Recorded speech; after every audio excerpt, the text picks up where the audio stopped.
Let me try again?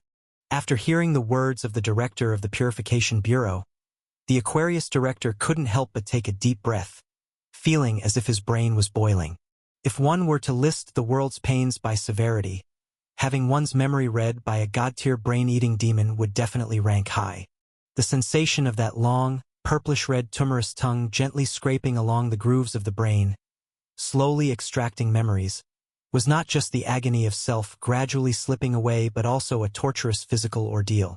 The entire memory reading process felt like having hundreds of burning feet repeatedly stepping between one's legs, aiming at a crucial spot, kicking continuously for several minutes. Something no human could endure. Impossible. I'm sorry, but since it's related to the Watcher's Palace, I have to ask you to try again. What if it fails again? Don't worry, it won't fail this time. Seeing the Aquarius director's temples throbbing, the director of the Purification Bureau, also aware of how painful the process was, promised with a somewhat apologetic expression. Before you woke up, the Taurus director had already inspected the dream memory furnace and temporarily repaired the corroded parts, ensuring no issues this time. Taurus? After hearing the assurance from the director of the Purification Bureau, the Aquarius director's anger finally subsided a bit. Asterisk, as an Ascension Palace person chosen by the Watcher's Palace, the character of the Taurus director was beyond doubt. Even if she stood in opposition, she wouldn't resort to foul play in such matters. Asterisk. Moreover, the real reason why the dream memory furnace malfunctioned might not have been the brain-eating demon's gastric acid, but an error on his side. After all, his brain wasn't the original and issues were inevitable. There was no choice but to undergo the reading again. Looking at the director, who, despite apologizing, showed an undeniable determination, the Aquarius director took a deep breath and stood once more before the god-tier brain-eating demon, face darkened. When deciding to act, he had already considered the possibility of memory reading and prepared a solution. Asterisk, while the god-tier brain-eating demon's memory reading couldn't be resisted, it relied on physical contact and didn't involve soul techniques. By swapping in an identical brain, its probe could be fooled. Asterisk. To withstand the memory reading at a critical moment, he drank from the twin mirrored lakes, creating an equivalent replica. Using pre-prepared methods, he killed it and extracted another brain. Next, by putting this replicated brain to sleep and creating a convincing dream for it, he could generate nearly flawless false memories.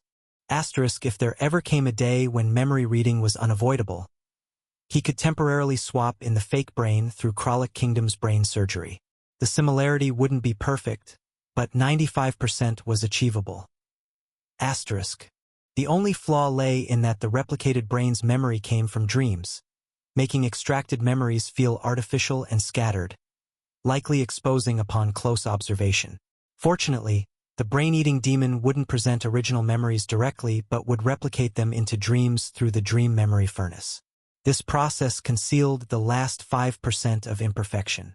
Asterisk, after all, he really was the Aquarius director. Though his brain wasn't original, it was still his. The memories matched his narrative, albeit slightly blurry, enough to get by. Asterisk. Asterisk, as for why issues arose now, perhaps it was due to being rushed. Asterisk. He glanced toward the Gemini Subbureau's direction and received confirmation that no tampering occurred, and it was indeed a malfunction of the dream memory furnace. The Aquarius director sighed inwardly at his bad luck. When undergoing brain surgery at the Gemini Subbureau, the operating doctor mentioned it would take 2 to 3 days for the new brain to fully sync with the body. But due to the sudden appearance and inquiry from the director of the Purification Bureau, a whole day was lost, resulting in the incomplete awakening of the new brain, so the memory reading failed. Fortunately, he had considered this possibility, and the doctor from Kralik Kingdom had provided a solution.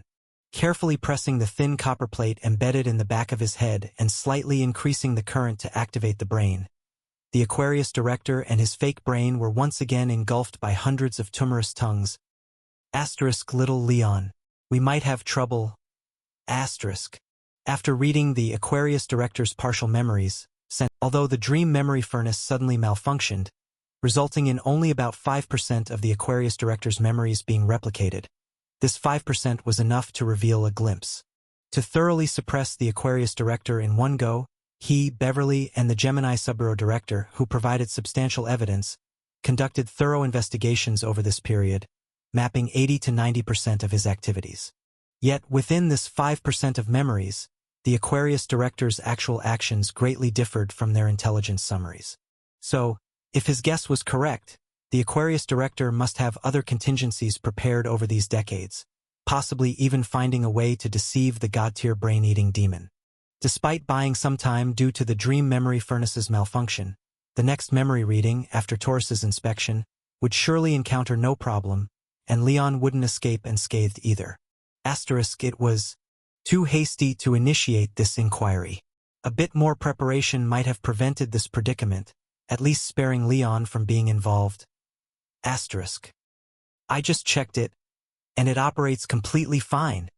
While the red-haired director bemoaned his lack of preparation, Leon on the main stage slapped his chest, confidently assuring the Purification Bureau's director, after Taurus inspected it, it's more efficient than before. No issues in regular use. That's good. Let's hope it doesn't malfunction again. Receiving assurance from two professionals, the director of the Purification Bureau nodded with satisfaction, without suspecting any tampering.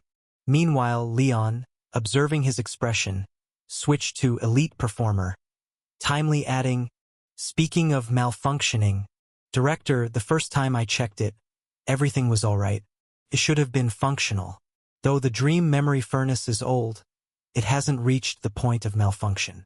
I suspect Taurus felt the same since she couldn't find another issue.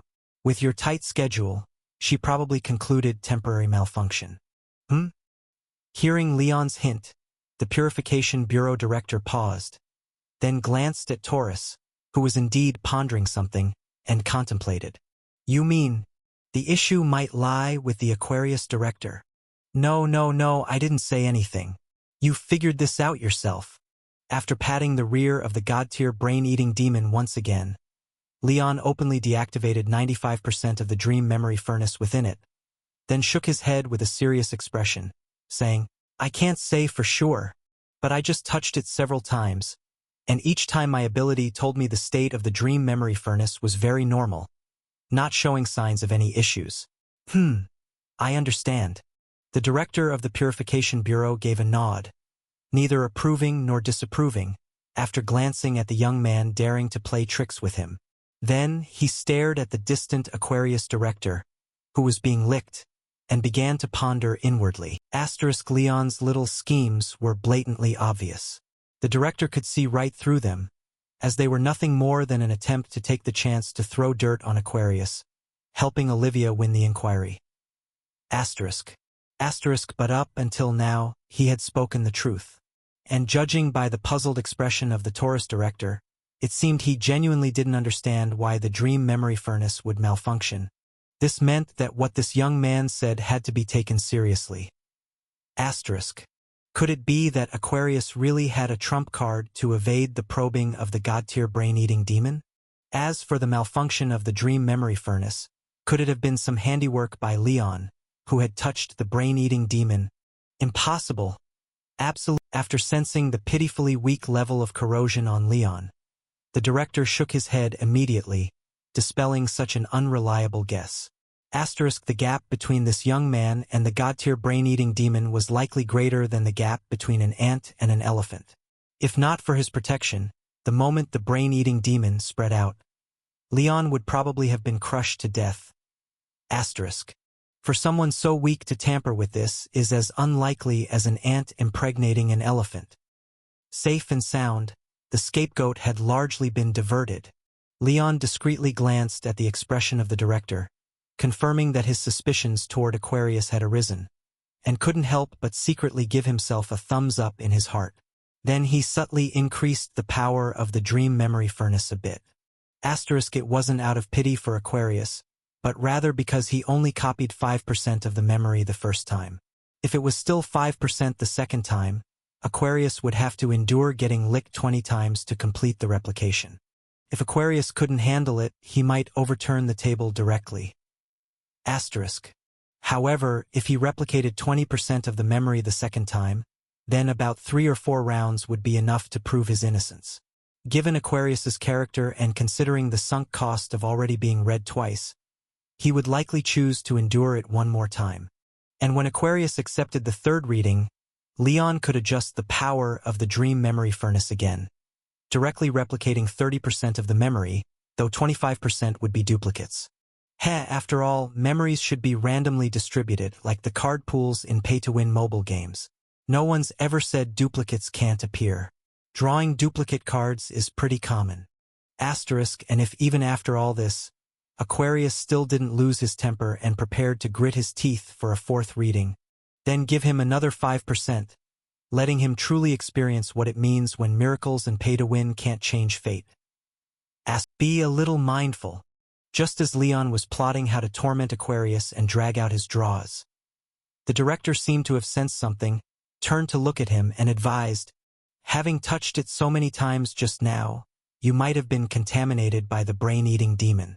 The demon's aura on you has grown stronger. Step back behind me. Be careful not to get assimilated." "Oh, thank you, director. I'll be careful." Leon nodded seriously with a gesture and withdrew his right hand after adjusting the power of the dream memory furnace, standing behind the director solemnly as he observed Aquarius's situation. Finally. It's over.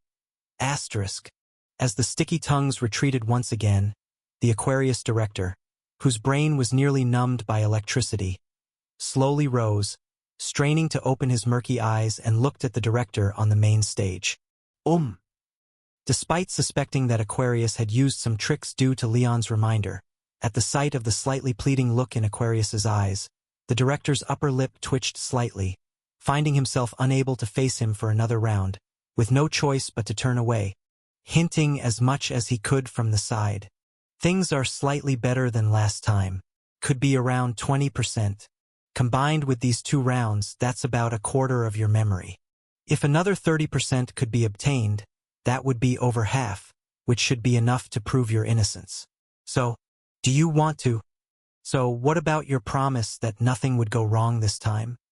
Hearing that he would have to endure another licking by the brain-eating demon, possibly even twice if luck were bad, even the scheming Aquarius director lost his composure, staring with bloodshot eyes at the director and asking darkly, "Director, instead of urging me to accept another reading, why don't you try it yourself to see where it might be broken?"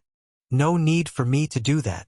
Seeing that the emotionally unstable Aquarius director had started grimacing at him, the director turned back, narrowing his eyes to gaze at Aquarius, saying, "Aquarius, if you don't want to continue with memory readings, perhaps you could invite the director of the Pisces division to trace back to all the locations you've visited over the years.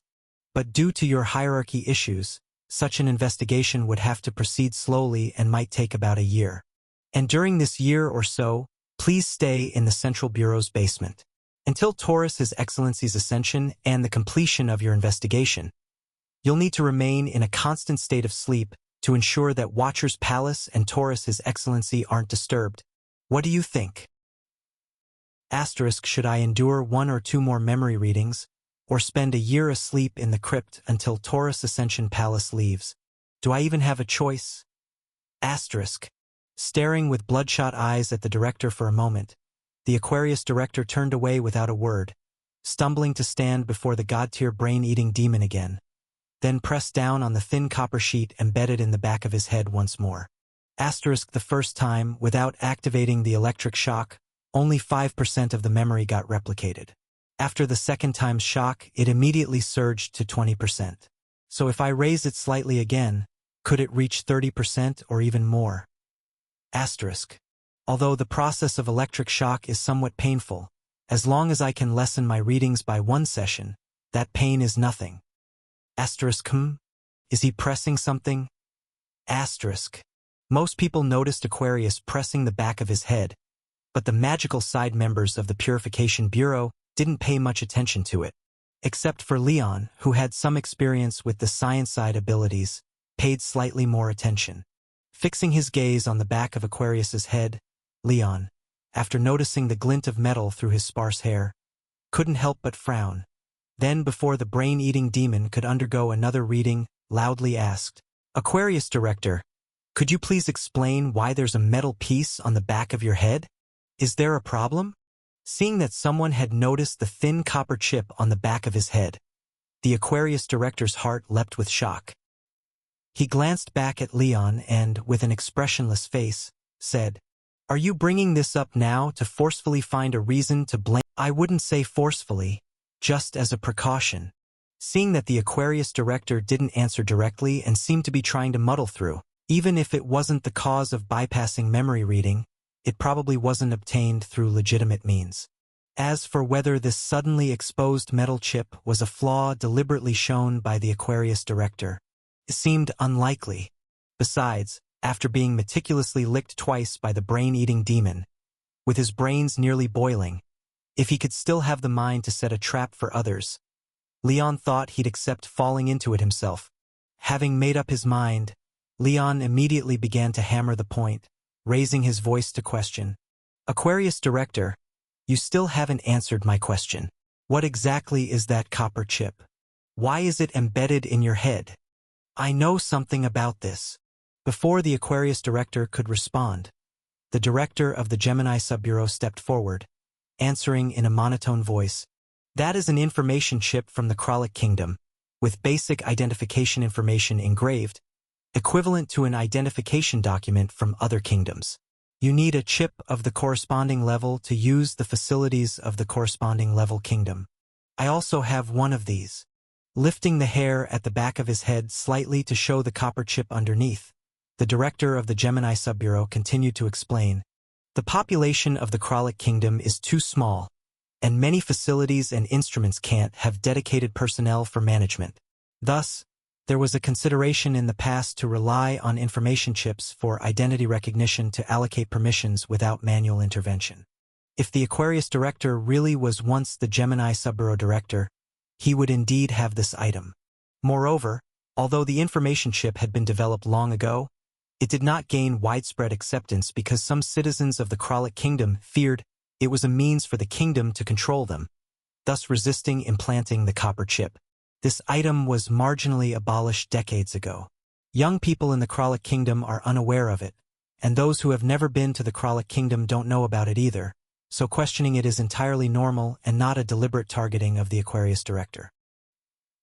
Well, it's no wonder this kingdom is said to be 100 years ahead in technological level. They even have something so sci-fi? Finding that the person explaining was the director of the Gemini Subbureau, and seeing that this ally really did have a copper chip, Leon felt immensely disappointed, thinking he had spotted a flaw. If it were someone else who stood up, it would have been fine, but the Gemini director had offered most of the evidence, proving the copper chip was an issue. It seemed it was normal, and perhaps he was just overthinking.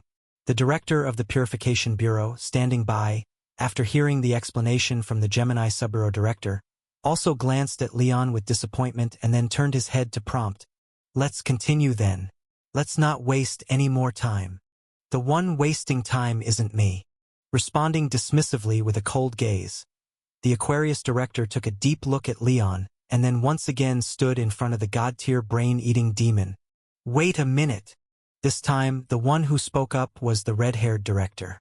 With his eyes narrowed like a fox, focusing on the director of the Gemini Subbureau, the red-haired director stood under everyone's gaze and made a request. "Aquarius Director, if this is truly a discontinued information chip and serves no function, could you please repeat the action you just did and press it a few more times?" "Olivia." Hearing the red-haired director's words, the Aquarius director seemed to have finally had enough. Driven by unbearable brain pain, he furiously reprimanded with raised brows, "You're going too far. It was fake." His anger was fake. The so-called information chip indeed had issues. Leon, whose right hand was tightly pressed against the Yang Jiao by a strand of bright red hair, looked at the Aquarius director's soul, which was beginning to waver, obviously not out of anger but anxiety, and felt a surge of joy. He had almost been fooled. Truly worthy of the non-drinking director, this was unbelievably reliable. "Aquarius Director, can I ask how exactly my request is excessive?" after exchanging a glance with Leon and receiving a confirmation. The corners of the red-haired director's mouth curled up again as he smiled and continued questioning. You've already pressed it yourself several times before I made my request, so it should be harmless to you, right? In that case, what harm would there be in pressing it a few more times?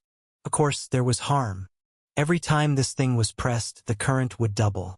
If pressed a few more times, my brain might be damaged before the memory reading even began. Although he had an answer, there was no way he could express it.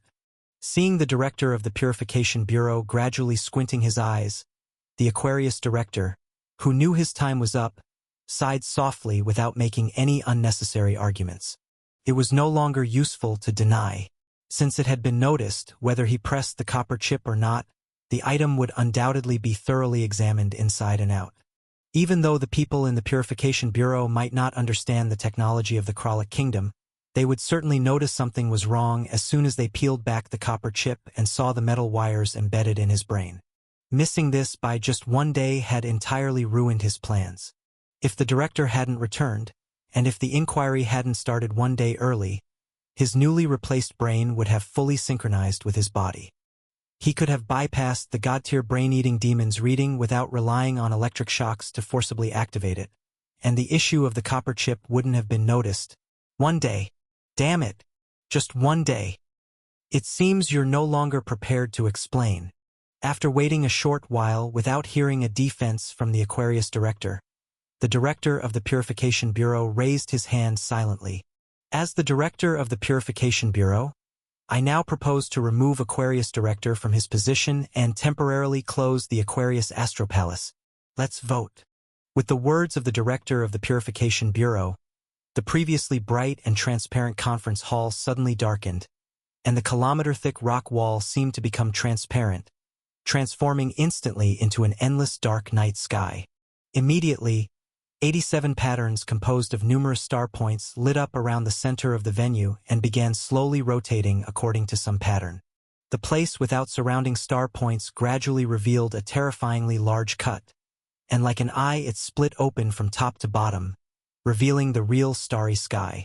The sun, which had been countless miles away, was forcibly pulled closer by some unknown force, turning into a brilliantly golden pupil within the eye, staring directly at the Aquarius director.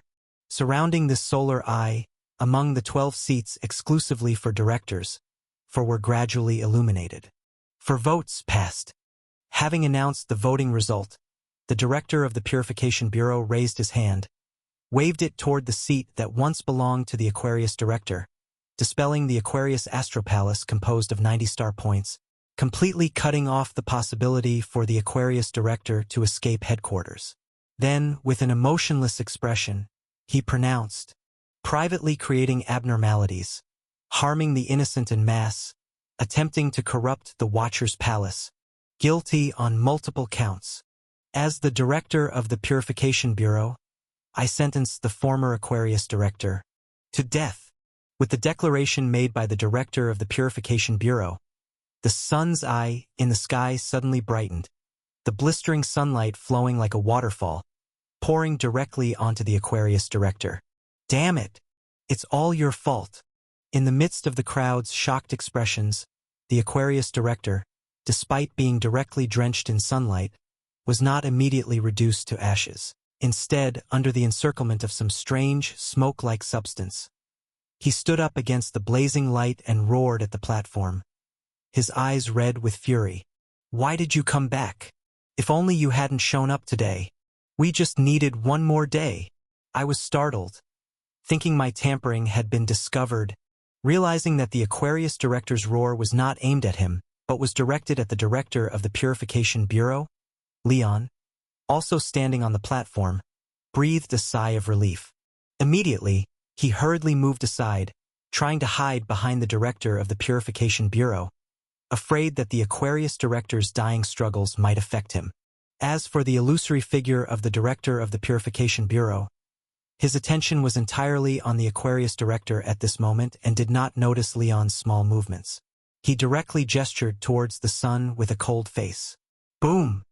Accompanied by a sound akin to the roar of a waterfall, The sunlight that covered the scene immediately became several times more intense, the resplendent golden torrent crashing down, thoroughly piercing through the smoky barrier around the Aquarius director.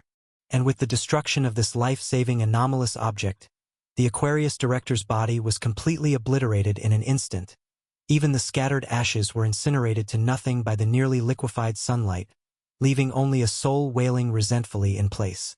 After glancing at the Aquarius director's soul and ensuring there were no issues, the director of the Purification Bureau turned his head to look towards the position of the Gemini Subbureau director, as if he wanted to give some instructions, but after hesitating, he looked towards the Pisces Division director. Medea, the execution of Aquarius is complete, and your Pisces division is more adept at handling souls, so you should take Aquarius's soul away. Apart from his actions over the years and his schemes against the Watcher's Palace, try to extract the locations of the anomalous objects he created as well as any knowledge regarding the Aquarius secret technique. All right, the veil-wearing Pisces director nodded slightly, accepting the task, and after finishing the arrangements, the director of the Purification Bureau surprisingly turned to look at Leon behind him and asked, "You, that ability, could it, Seeing the director of the Purification Bureau in front of him suddenly going into slow motion, his figure even distorting uncontrollably, Leon couldn't help but be slightly stunned. He then couldn't resist asking, "Director, what's happening to you?" It's probably due to the old soil, where the flow of time has begun to slow down again. Leaving the seat of the Pisces director and coming over to retrieve the Aquarius soul, the veil-wearing woman explained, "The director's true form is not here but in the old soil." "Oh? No way? Why are you also in slow motion now?" Staring in surprise at the veil-wearing woman, Leon turned his head intending to ask his director, but was utterly shocked to find that, including his own director, the entire headquarters of the Purification Bureau had actually slowed down. Moreover, this slowing down was accelerating, with the veil-wearing woman originally able to say a word every 3 seconds now unable to utter another word even after more than half a minute. Unexpectedly, I had prepared so thoroughly, yet you all still messed it up. Accompanied by a voice devoid of any fluctuation, the Gemini Subbureau director walked over slowly, bypassing the veil-wearing woman blocking the way, and grabbed the soul of the Aquarius director in his hand, amidst Leon's shocked gaze. "And you are?" "I am the Gemini Subbureau director and also the Aquarius director, or rather the container holding his original brain." Tapping his forehead, the Gemini Subbureau director took out a small scale and placed it in his hand, then stared lightly at Leon, saying, "The one just executed was my true body, a replicated brain, and emotions and part of a soul detached. Being licked by a brain-eating demon is far too painful. I really didn't want to experience it firsthand, so I came up with this method. Moreover, thinking it over recently, though the timing is off by a day and there may be some errors in the surgery's effectiveness, since the brain placed in this body hasn't been affected, the brain of the other me shouldn't be too affected either. The reason my memory couldn't be fully copied by the dream memory furnace probably doesn't lie with the surgery of the Kralik Kingdom. The issue is likely with the god-tier brain-eating demon, and the only one who directly touched that creature is you. I'm very curious, how did you control it?" "Stop it. Another twist?" Looking at the Gemini director, or rather, the true Aquarius director, standing expressionlessly in front of him, awaiting answers, Leon was truly stunned. To say nothing of the others, what the hell were the people from the Purification Bureau doing? You all acted so badass, not only capturing so many true gods and evil gods, even hollowing out an asteroid as a headquarters, and could even pull the sun over to use. Now how come you've all been slowed down? If Aquarius were a bit more ruthless today, wouldn't the Purification Bureau have been wiped out? Don't worry, I can't harm them, or even make contact with them. Seemingly reading Leon's thoughts, the Gemini Subbureau director, or rather, the real Aquarius director, explained, "My ability isn't to slow them down, but to speed up you and me. We both are now in a state like 2 gears detached from the world's machine, allowing us to operate at a rate far exceeding normal time flow. But if we were to make contact with anyone else, the gears which are only temporarily detached from the machine would begin to engage again, immediately reverting to the original speed. So even though our current state is peculiar, it actually doesn't permit us to accomplish much. Through personal observation and the user's explanation, you've gained significant intelligence regarding the temporal rift, activating the heterochromatic badge, Materialist Soul, Crimson. Having understood part of the rules of the temporal rift, your resistance to this anomalous object has increased, allowing you to deflect lower levels of influence. Only lower levels. That's not much help. Gazing at the true Aquarius director across from him, who didn't seem opposed to conversing, and holding the belief of struggling a bit even if caught, Leon mustered the courage to inquire, "If you wanted to retrieve the soul, why only speed yourself up and include me?" Shaking the scale in his hand, the Aquarius director replied leisurely, "This thing is called the scale. As for why it's you, firstly because I'm curious about what you did to the brain-eating demon, secondly to know about the situation on the kingdom side, thirdly to probe for information on the Virgo Subbureau, and the most critical reason being you're weak. If someone like Olivia or Beverly of the Lion Bureau were accelerated with me, not only would the expenditure be enormous, I might not even be able to defeat them. But you cost little to accelerate, know a lot of things, have secrets I'm interested in, and are easiest to deal with once I've gathered the intelligence, so of course I chose you." The reasons for there being two of me, the secrets of time acceleration, the ability of the scale of truth, why I selected you, these combined should add up to enough. Counting 4 different sized weights and placing them on the left side of the small scale, the sight of the right side balancing high above caused the Aquarius director to nod in satisfaction, and he then looked towards Leon, asking with calm composure, "Your turn, the first question, what exactly did you do to that brain-eating demon?" Through materialism, due to the initial understanding, accompanied by the badge system's prompt in his ear, Leon felt a shiver run through his body, as if he had suddenly lost control of himself, producing an unimaginable urge to confess. "I touched that true god-tier brain-eating demon's rear." As Leon's words landed, the right side of strange, such a trivial matter, not even a secret, could create a weight, and its value was acknowledged by the scale of truth. Looking at this weight which shouldn't have appeared, the Aquarius director's brow furrowed slightly, once again sensing the unsettling crisis of plans veering off course and events gradually slipping out of his control. There were too many peculiarities about this Leon. Shouldn't swap questioning to someone else. But just as, through the devil's badge, I directly seized control of the true god-level brain-eating demon. Badge? What sort of item is that? Seeing just a vague name with weight comparable to 4 of his own secret's weights, the Aquarius director, who had hesitated to switch people, suddenly felt his eyes light up. What is the Devil's Badge as an anomalous object? What is its effect? The Devil's Badge is not an anomalous object. Its effect is direct control over all demons with corrupt attributes as anomalous objects. Not an anomalous object itself, yet can directly control all demon anomalous items? Such an unreasonable thing exists. After hearing the specifics of the Devil's Badge's effects, the Aquarius director couldn't help but gasp, about to speak further when he noticed the scale of truth had completely shifted positions, the tray on his end raised high by an egg-sized weight. Trouble. If I keep asking, I might have to divulge some unimaginable secrets myself. Is it worth it? However, the Aquarius director hesitated for only a moment. Facing something capable of forcibly controlling a true god-level anomalous object via a third-class cleanser was worth a bit of risk, and it was nothing to leak a bit for the moment. As long as Leon was eliminated right after the deal, a dead man wouldn't betray secrets. I'll speak next, revealing a way for anyone meeting certain conditions to directly ascend the Watcher's Palace. To completely replace the Taurus director, I crafted 6 high-hierarchy, intercooperative anomalous objects. As the Aquarius director spoke without expression, the left side of the scale of truth continuously accumulated weight. The effects of those 6 anomalous items are occupying the body, simulating the soul, replicating personality, fabricating emotions, replacing the past, and simulating the future.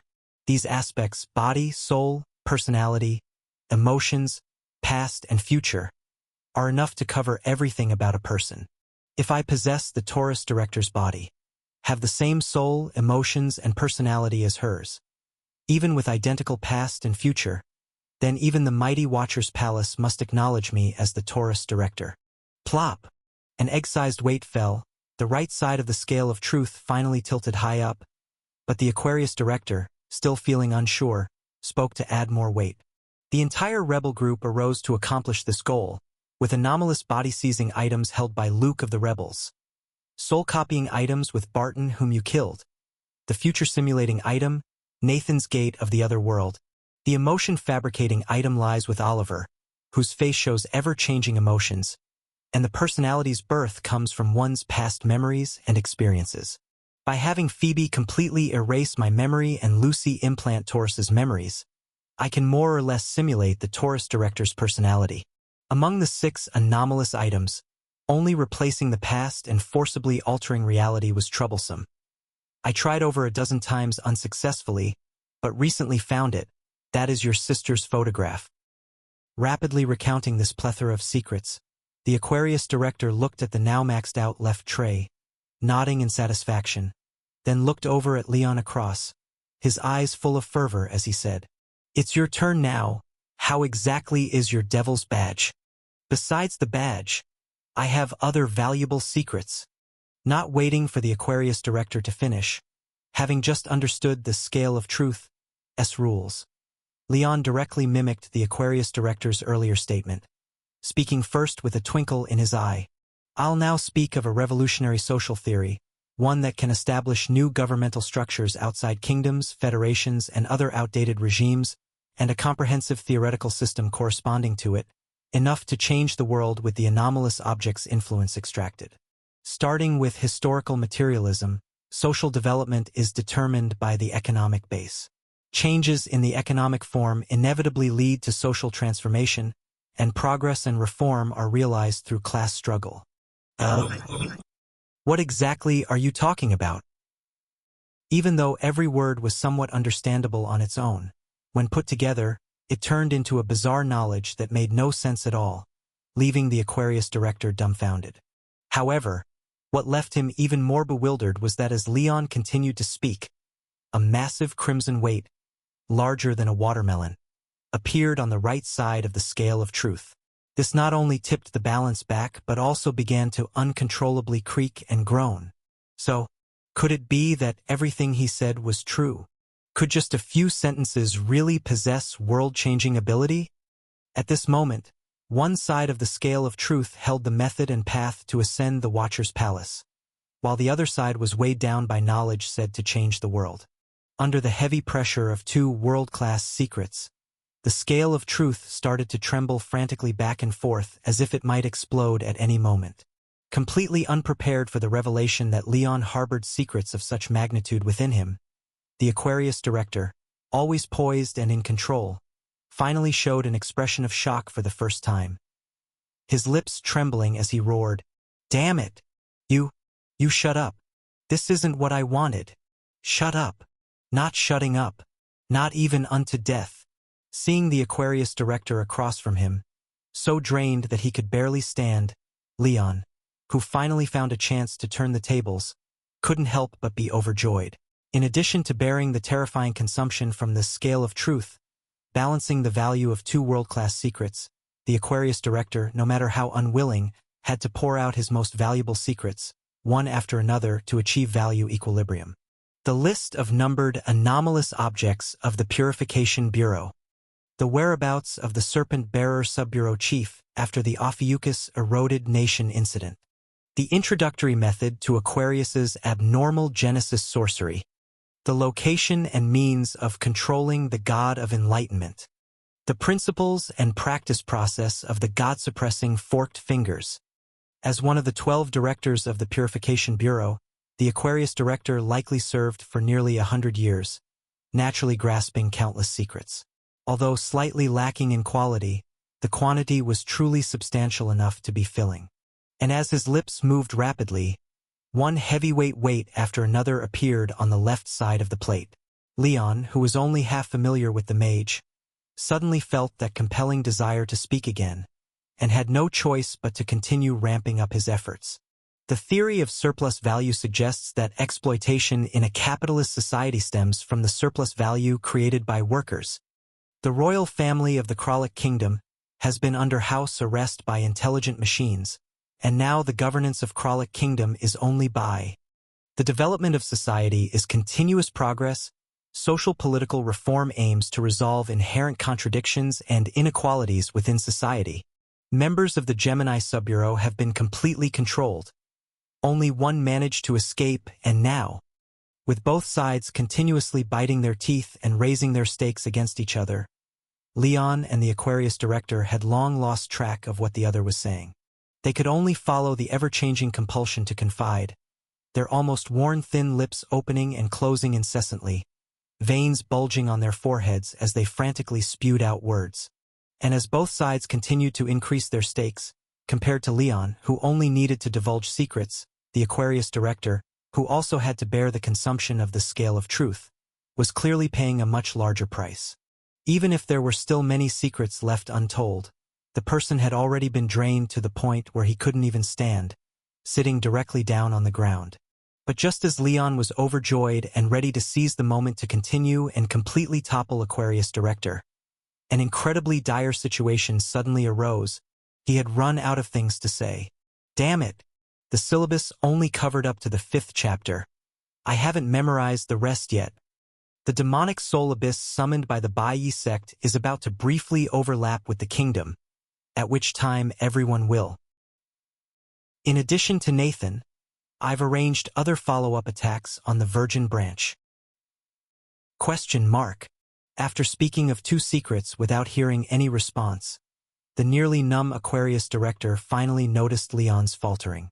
Seeing that he seemed to be out of words, the Aquarius director, drawn thin by the scale of truth, was instantly invigorated, hurriedly stumbling to his feet, looking at Leon with a face full of ferocity. That damn dog! Choosing him to ask questions was originally intended to save on consumption. But who knew a third-class cleanser harbored such level secrets, nearly draining him to death? And the worst part was, he couldn't even understand the things he was saying. Had he known this would be the outcome, he might as well have forcibly accelerated Ollie and fought a battle while questioning her. With eyes full of regret and rage, the Aquarius director, his face twisted with anger, didn't produce any anomalous object but instead reached out 2 withered hands, lunging at Leon as if intending to strangle him. And at this critical moment, a spark of inspiration flashed in Leon's mind, and he ducked under the Aquarius director's staggering lunge. Then, with the loudest voice of his life, he began again. Next, I will talk about the basic elements that constitute the material world, arranged according to atomic number, chemical properties, and periodic law. Hydrogen, helium, lithium, beryllium, boron, carbon, nitrogen, oxygen, fluorine, neon, sodium, magnesium, aluminum, silicon, phosphorus, sulfur, chlorine, argon, potassium, calcium.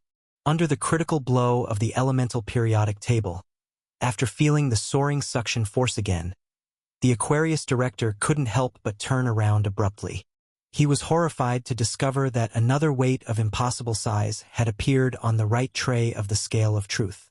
Even though this weight seemed slightly unstable with varying degrees of defects, and some parts didn't quite fit, when he saw the size, which was a circle larger than a rice cooker, it still counted as a world-class secret. Aside from the previous one, there's another secret of the same level? What the hell is this kid up to? Staring at this second world-class weight, the Aquarius director was utterly dumbfounded. He turned back and, looking at Leon who was still reciting, shouted in disbelief, "How the hell did you?"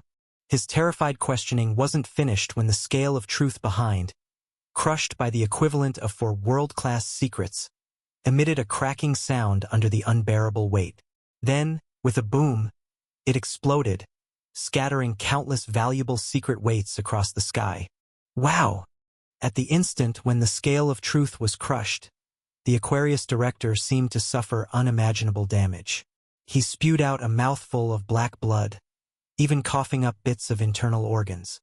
As he, the user, was injured, the temporal rift used to accelerate time for the two of them finally couldn't be maintained. Accompanied by a strange feeling like gears meshing, the world around them, which had slowed to a crawl, began to speed up gradually. Not good. Noticing the change around him and the gazes of the Purification Bureau members beginning to focus on him, the Aquarius director shook with terror. Covered in his own blood, he sprang towards the nearest world-class weight. Even if he couldn't understand it, since it could crush the scale of truth, whatever the hell this guy spouted had to be valuable. Reacting quickly, Leon got up to chase him, attempting to stop him before the temporal rift ceased. However, with a body full of anomalous objects being suppressed tightly by a small asteroid, he couldn't activate anything. His physical abilities were far too inferior. Thus, after only a few seconds of struggle, Leon was kicked away by the blood-spitting Aquarius director, landing on several other weights. Abnormal Genesis sorcery is derived from society's development is a continuous.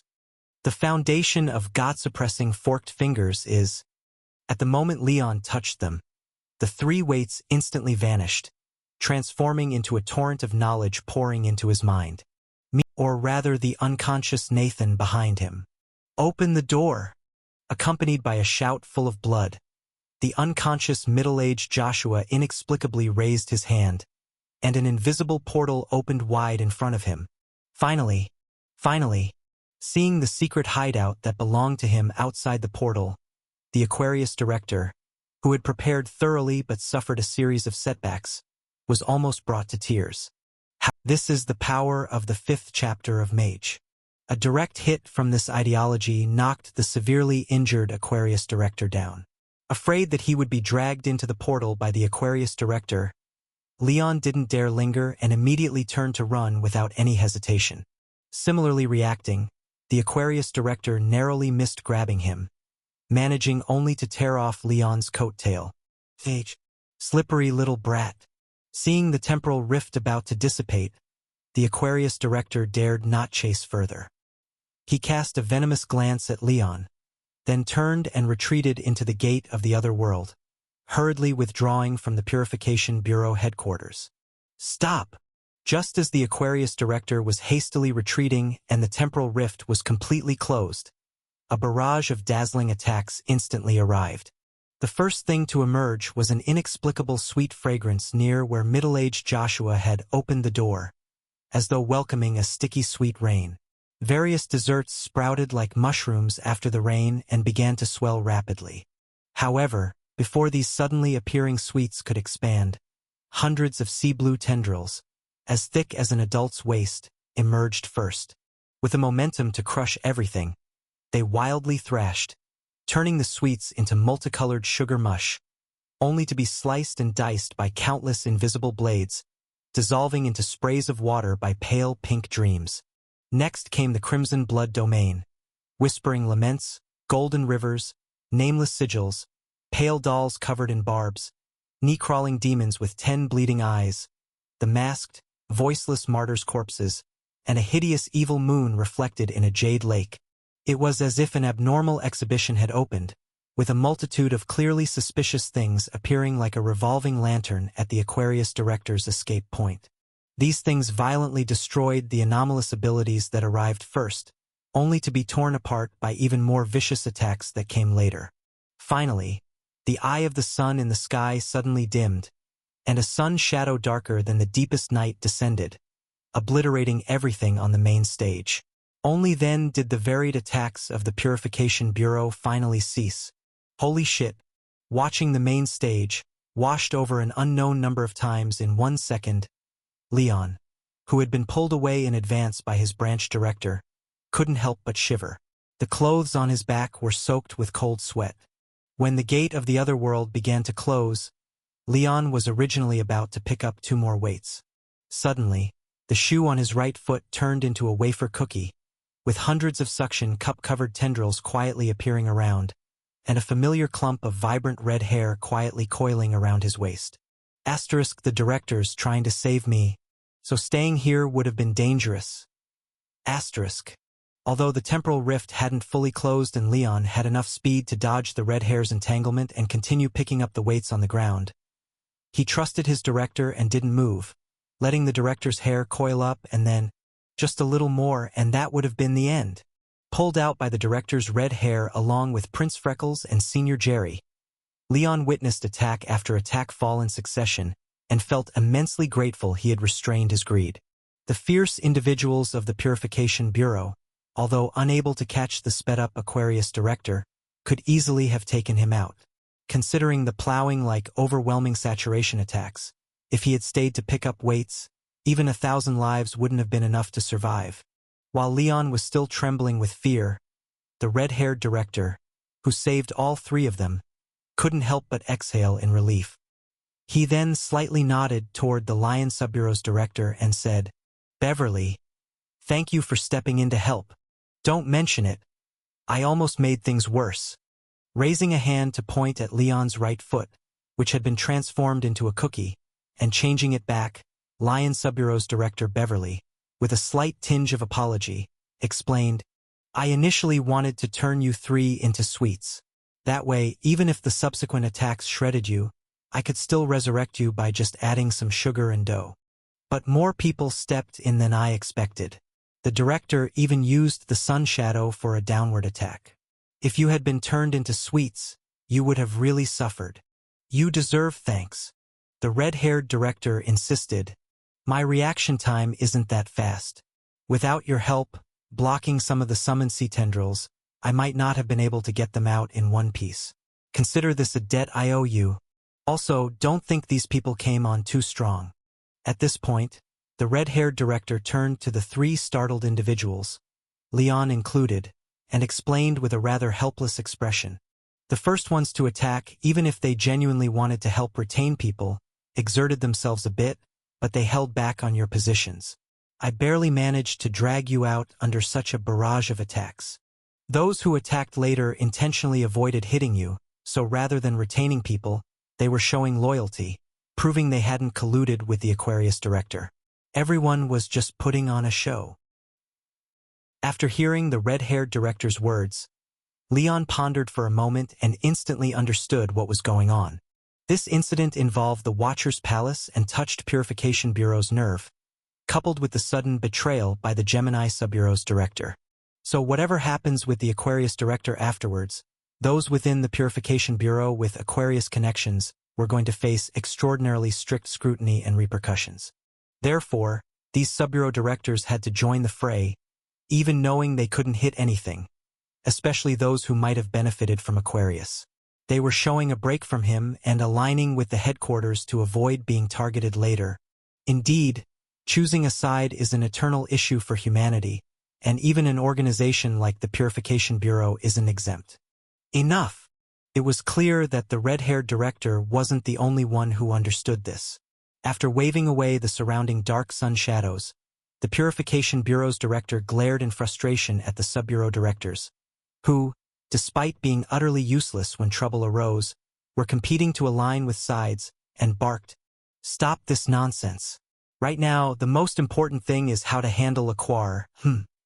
Looking down in resignation at one small head biting his trouser leg and another yapping at him, the head of a two-headed puppy, the Purification Bureau's director darkened his face and said, "Whose anomalous object is this? Take it back immediately." "Ah, it's mine." Frantically shaking a dog bell in hand and calling back the fierce yet cute puppy chewing on the director's shoe, the acting director of the Harp Bureau stood up, blushing and repeatedly apologized before awkwardly explaining, "I'm sorry, our Harp Bureau's director and those Level 1 and Level 2 seniors are all freezing in the polar region. I'm the most senior in the Bureau, so the Star Palace dragged me here to attend the meeting. Though I'm senior, my actual strength is average. I only advanced to Level 2 last month and really couldn't withstand the headquarters suppression of anomalous objects, so I could only summon a puppy to put on a show. I'm sorry to embarrass you, Director." Ah, it's the second-to-last performing Harp Bureau. No wonder the level's so low. Waving his hand to indicate it was okay and allowing the stand-in director to sit down, the Purification Bureau's director turned, looking toward a certain bureau ranking first from last, and frowned, asking, "Olivia, have your people explain what just happened? And why did the Gemini Subbureau's director suddenly betray us?" Not a betrayal. The body of the director of the Gemini Subbureau housed the brain of the Aquarius director. Rather than letting Leon answer the question directly, the red-haired director, who had already inquired and learned the general story, answered, "To prevent the god-tier brain-eating demon from reading his memories, Aquarius duplicated his brain, along with the original body, emotions, and a small fraction of his soul, creating an incredibly convincing fake body. The fake body's brain was usually semi-closed, while the real brain hidden within the body of the Gemini director controlled both bodies using soul fragments, temporarily unlocking the brain in the fake body before and after memory reading. As for just now, he utilized the temporal rift to accelerate his own time, reclaim the soul fragments, and then used an anomalous object called the Gate of the Other World. So that's how it is." After listening to the explanation from the red-haired director, and understanding why the Aquarius director was confident in hiding from memory reading, the director of the Purification Bureau frowned. "They can even replace brains. Has medical advancement in the Kralik Kingdom developed to such an extent?" "I'm not sure about that." The red-haired director shook his head. "The Kralik Kingdom is quite closed off, engaging minimally with the outside world except for purchasing minerals and energy. Only people from the Gemini Subbureau would know the situation there." The Gemini Subbureau. The director was the Aquarius director. Even if it wasn't, the Aquarius director likely had control over it, making the entire Gemini Subbureau now untrustworthy. After shaking his head slightly, the director of the Purification Bureau wanted to ask more, but saw a tall, thin man stand up and pointedly ask, "Olivia, you weren't the one accelerated by the temporal rift, were you? Why relay the situation through you rather than letting that level 3 cleanser speak for himself? Is there a problem?" With her fox-like eyes slightly narrowed, after glancing at the man who asked, the red-haired director replied with a displeased expression, "Edward, if you have something to say, I mean nothing by it. I'm merely curious." The tall, thin man raised an eyebrow. Everyone saw just now that not only Aquarius was accelerated by the temporal rift, but also this third-class cleanser from your bureau, and they seem to be alone together for quite some time. "So could you please explain how this new accident handler in the Purification Bureau managed to persist for so long under Aquarius director without being dealt with? The survival techniques given to Leon were from me. There's no need for you to be concerned about the specifics." Having foreseen such a situation occurring, the red-haired director unhesitatingly retorted. Additionally, it was Leon who first suspected an issue with Aquarius and brought critical evidence during the stalemate in questioning, forcing Aquarius to undergo memory reading. If you suggest he conspired with Aquarius, I suggest you crack open your own brain first to see if it's already rotted beyond redemption. After the red-haired director finished speaking, Beverly from the Lion Bureau also stood up, glaring as she said, "Edward, just focus on your own affairs. Don't cause trouble at a time like this. I'm only bringing up reasonable doubts. There's no need to react so aggressively, is there?" The man named Edward, although disgraced, didn't get angry.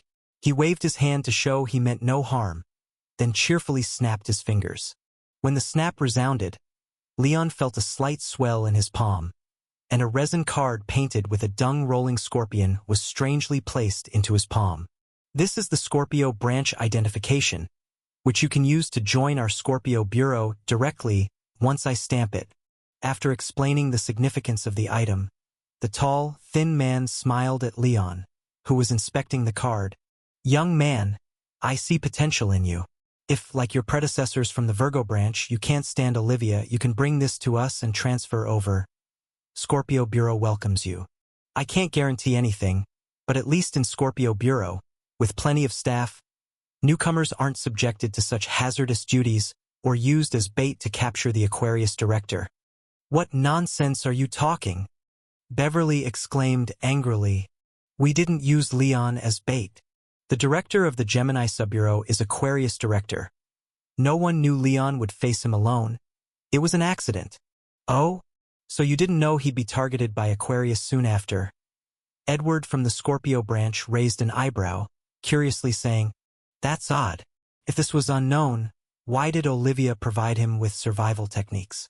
Could powerful methods to survive under the hand of an Aquarius director be so widespread that they're given out casually?" "You! Why are you always so impatient?" the thin man cheerfully said. "This case involves the Watcher's Palace. I'm just raising reasonable doubts. If proven wrong, I can apologize to you. Asterisk, this guy. Daring to stand out at this time and cause trouble means he must be our boss's nemesis. Asterisk, and judging by his words, it seems many people who left the Virgo branch have gone to Scorpio, indicating a deep grudge between the two sides. Watching those two sarcastic comments that left the Lion Bureau director glaring, Leon decided to break open the resin card in his hand. Asterisk, seeing the name on the imprint, he said thoughtfully, "Edward Carson, this name sounds a bit familiar." "Oh? You've heard of me already?" The tall, thin man raised an eyebrow and, with a smile, replied, "Your director really dislikes me, likely never mentioning my name, so did you hear it from those predecessors who left the Virgo branch?" No. Leon shook his head. During the activation of the temporal rift, the Aquarius director mentioned a list of collaborators from the Purification Bureau. "I might have heard it then." Caught off guard by Leon's words, the grin on the thin man's face froze, and he sourly retorted, "You should think clearly before speaking. How could the Aquarius director divulge such crucial information to a mere level 3 cleanser? And even if he did, as a traitor, his words hold no weight. Normally, it wouldn't be likely." Leon nodded in agreement and then blinked as he said, "But he revealed secrets through an object called the Scale of Truth, compelled to reveal several secrets himself, and by its power I had to share corresponding secrets. Under its effect, neither of us could lie." "You mean, I really had no choice but disclosed many critical secrets, leaking several pieces of crucial intelligence for the Virgo branch." After apologizing with a nod to the red-haired director, whose mouth couldn't help but curve upwards, Leon turned back to look at the slightly uneasy expression on the thin man's face, sincerely suggesting, "Honestly, while I can't guarantee you're a traitor, hearing that name rings a bell. Besides, since this involves the Watcher's Palace, perhaps you should visit the brain-eating demon over there and let it have a taste to confirm? If you're innocent, I'd be happy to apologize too.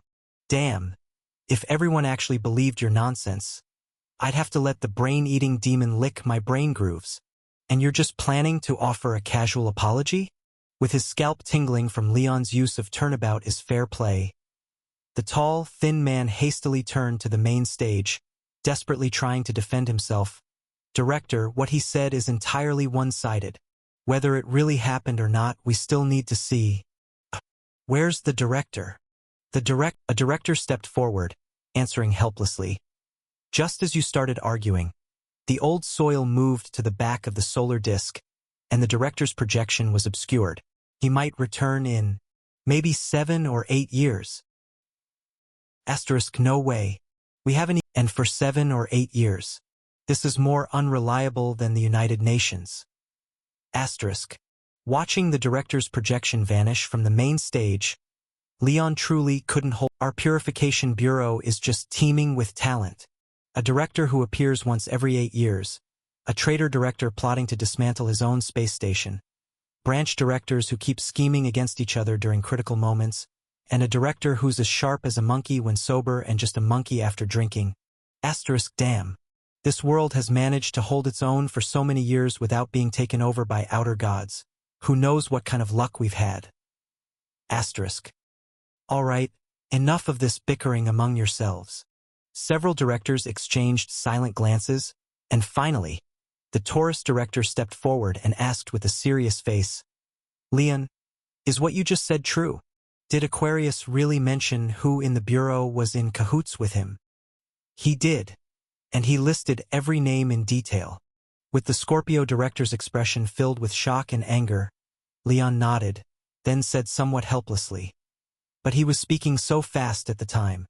After the first few sentences, he was rattling off hundreds of words a second, and I genuinely couldn't catch what he was saying.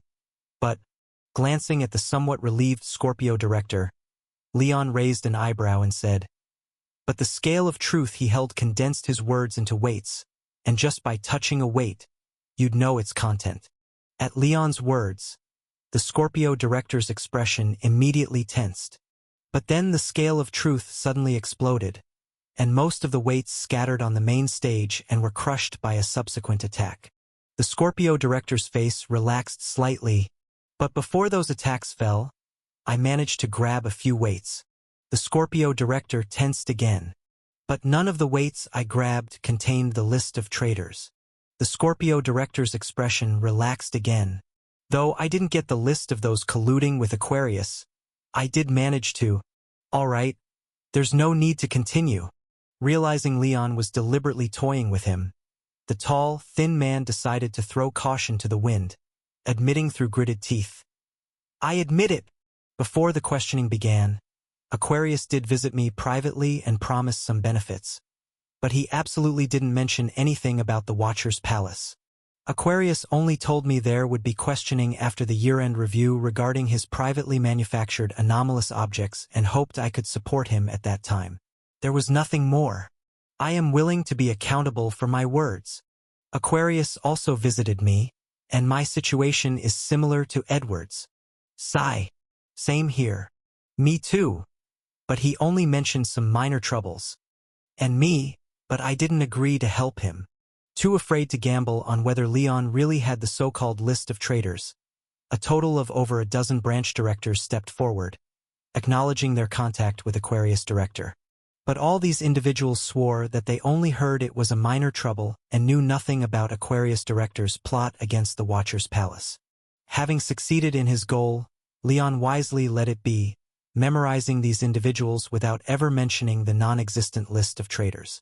After their confessions ended, he continued, "I didn't get the list, but I was lucky enough to obtain 2 secret technique practices.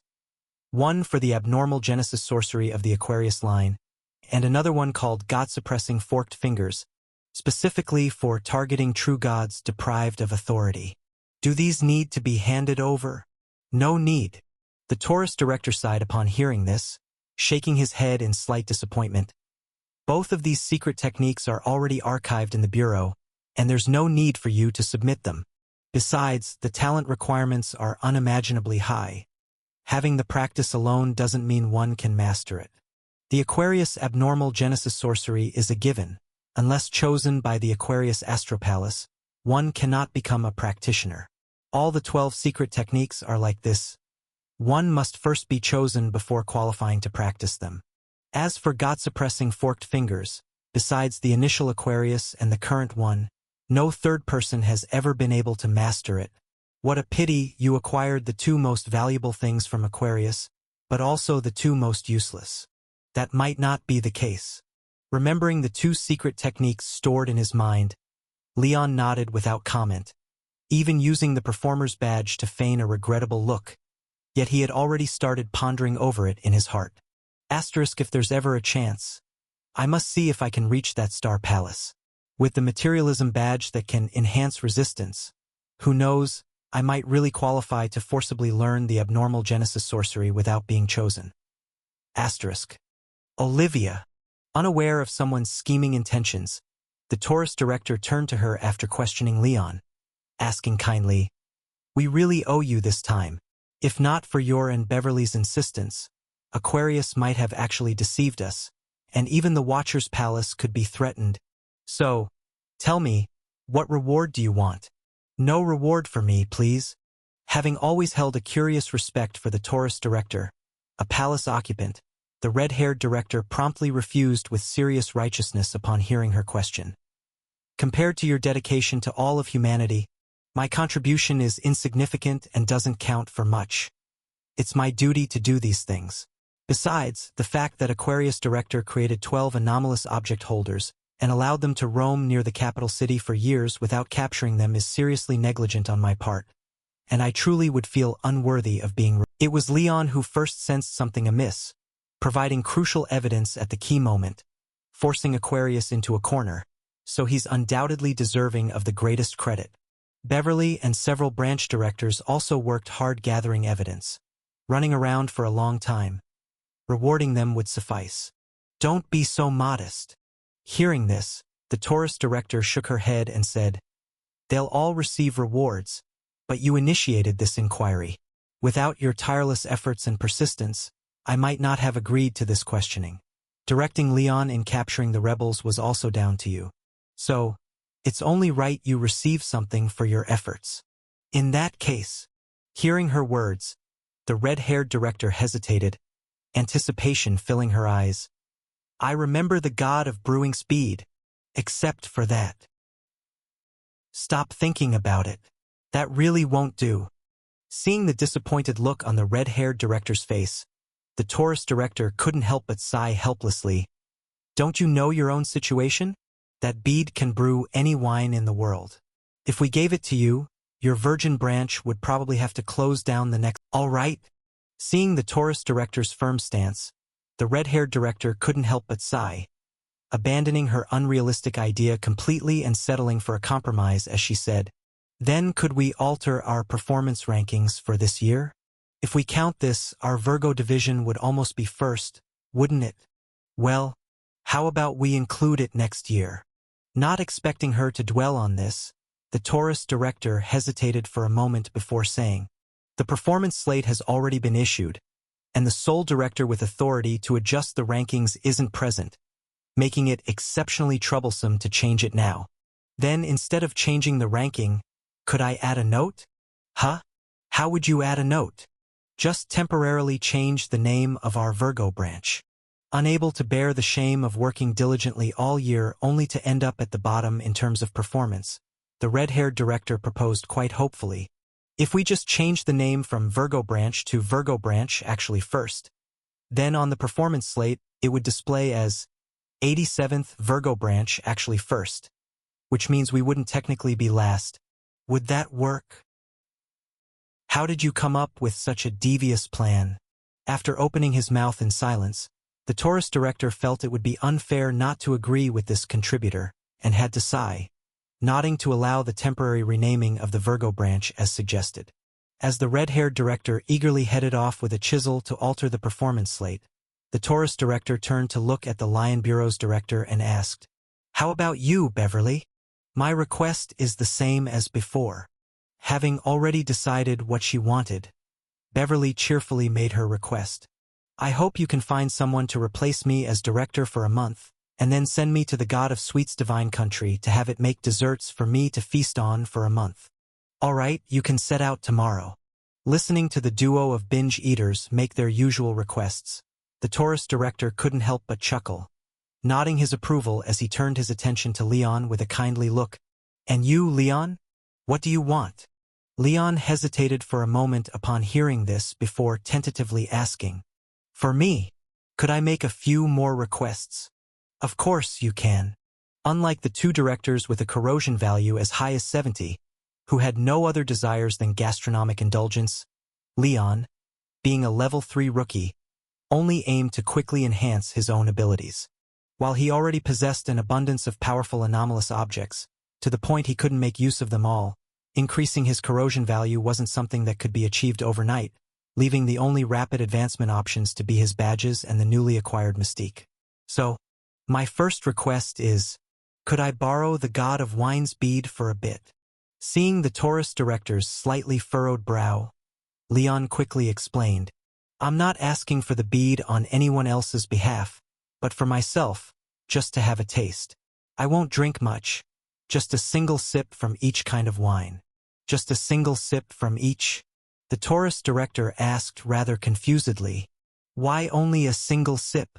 Because just one sip was enough to fulfill the requirement for filing and allow his Martyr of the Wine Country badge to advance. Gazing at the badge interface showcasing the brilliant golden shine of Martyr of the Wine Country, Leon's heart filled with anticipation. To advance from the gold-level Martyr of the Wine Country, he needed to taste 1,000 craft-level wines, 100 fine-level wines, 10 full-bodied level wines, and 1 intoxicated brew-level wine. These requirements were incredibly demanding. Even after tagging along with the director on several drinking occasions, he hadn't achieved even a tenth of the goal. However, if the god of wine's bead was as miraculous as rumored, perhaps he could fill up the martyr of the wine country in one go, directly advancing to the heterochromatic badge. Immortal in liquor, that would be extraordinary. Badges at the heterochromatic stage were incredibly formidable, akin to the top-tier anomalous objects. The opportunity to obtain a second heterochromatic badge would put any other potential reward to shame. Actually, I quite enjoy drinking wine too, but I don't like getting drunk, just tasting the flavor. So just a sip from each kind will do. Eager to obtain a second heterochromatic badge and fearing being held back by his drunken director, Leon straightforwardly promised, "Taurus, His Excellency. Rest assured, I guarantee I'll drink it myself. I won't share even a sip with our director." Watching Leon willing to sell out Olivia without hesitation just to get a drink, the Taurus director sighed helplessly. He seemed like such a good kid before, but unfortunately, he fell into Olivia's influence and was led astray by her. Now, with his average physique and low alcohol tolerance, once his physical strength improves, he's sure to become a heavy drinker not unlike Olivia. All right? Rubbing his forehead with a bit of a headache, the Taurus director reluctantly said, "You really must stick to your word and not share with Olivia. She seriously needs to cut down on the drinking. If she keeps this up, it's bound to cause trouble sooner or later." Yes. I promise I won't give her a drop. Then I'll have someone deliver the bead to you in a few days. What's your next request? For my second request, I'd like to touch the Aquarius Astropalace. Seeing the sudden stern expression of the Taurus director, Leon quickly explained, my ability involves gathering information through touch, and I just acquired knowledge about abnormal Genesis sorcery, so you want to see if by touching it, you can figure out how to gain the Star Palace's approval and learn the Aquarius secret technique?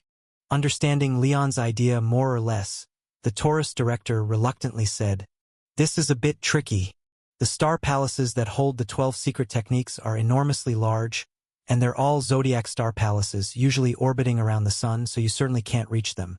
Although the directors can temporarily summon a small part of the corresponding star palace using their own authority, this thing's hierarchy is extremely high, not quite like the Watcher's Palace but still above most true gods. Are you sure you'd be able to decipher anything? Though I'm not certain, I would still like to try." Knowing that the Taurus director was a true iron-hearted good person, a saint silently burning their own personality for the sake of all humanity, Leon disclosed a bit, testing his luck as he said, "Taurus, His Excellency, I suspect my anomalous object hierarchy might be quite high. Perhaps I could really glean some insights. Besides, I guess our bureau doesn't fully grasp intelligence on the star palaces either. If I could indeed uncover some intelligence, perhaps more people could master the secret techniques, which would be a good thing too. In that case, it might indeed have its merits. All right, I agree." After pondering with furrowed brows for a moment, the Taurus director nodded slowly, persuaded by Leon's suggestion, and then spoke with a serious expression. "Only the corresponding director can summon the Star Palace. With Aquarius having defected and the Star Palace sealed by the director, I can only summon parts of the Taurus Star Palace to let you try to touch. Leon, if you really find a method to learn the corresponding secret techniques directly without the Star Palace's approval, while I can't speak for the other secret techniques, I guarantee I'll personally teach you the Taurus lineage's Anomaly Forge secret technique. As long as you can learn, I'll teach you whatever you can absorb." So, the Aquarius secret technique was hopeless, but perhaps the Taurus secret arts could work? Upon hearing the Taurus director's promise, Leon couldn't help but feel a surge of joy. The Taurus secret arts seemed far more precious than the Aquarius secret technique. He remembered that the director had said that the Purification Bureau's 12 secret techniques were ranked, with the Aries secret technique, known as Anomaly Obliteration, ranked first and the Taurus director's Anomaly Forge ranked second. As for the Aquarius director's Aberration Generation, it was only ranked 11th. However, it seemed that this ranking was not based on combat power, but on the significance to the entire Purification Bureau. The Aquarius secret technique was ranked so low mainly because its methods were extreme, the material requirements were too high, plus it somewhat relied on luck, and the controllability was low, potentially resulting in no gains after massive material investments. In contrast, the Taurus secret arts were not only stable and controllable but, after 10 generations of simplification and weakening, could even be used to train craftsmen for forging anomalous objects. This resulted in the production of a large number of stable anomalous objects that could be used by mid to low-level cleaners, making it immensely significant for the entire Purification Bureau. This was why it was ranked second. Even if the ranking was somewhat inflated, it was still genuinely the second secret technique. Not to mention the ability to forge anomalous objects. If he could truly learn this secret technique and become a so-called reserve Taurus director, his status in the entire Purification Bureau would rise significantly. Even if he still held the position of a level 3 incident handler, he would likely have a say in many matters. Asterisk indeed. Wealth still required taking risks. By facing off with the Aquarius director and taking the risk of being eliminated directly, was it time to reap the rewards now? Asterisk. As Leon's face showed his excitement, the Taurus director, seated among the board's members, slightly closed her eyes. Then, just like when the solar wheel appeared before, the headquarters of the Purification Bureau dimmed once more, and the external walls became transparent again. However, this time the top of the headquarters did not split open again. The area that changed was the rolling wave section where the Taurus seat was located, a virtual image of a bull, based on more than 100 stars and connected by meteor-like arcs, rapidly materialized from nothing. This is the full view of the Taurus Star Palace. Looking back at the Star Palace apparition behind her, the Taurus director, staring at the massive bull poised to charge with its head bowed, nostalgically recounted, "The Taurus constellation lies between Aries and Gemini. It's the one with the most stars among the zodiac constellations, composed of a total of 125 stars. However, there aren't many bright stars, only one first-magnitude star and two fourth-magnitude stars, making the remaining stars rather dim and difficult to distinguish.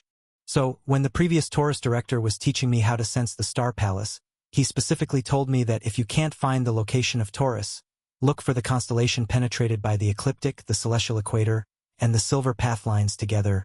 I'm passing on this piece of advice to you in hopes that you'll find it useful in the future."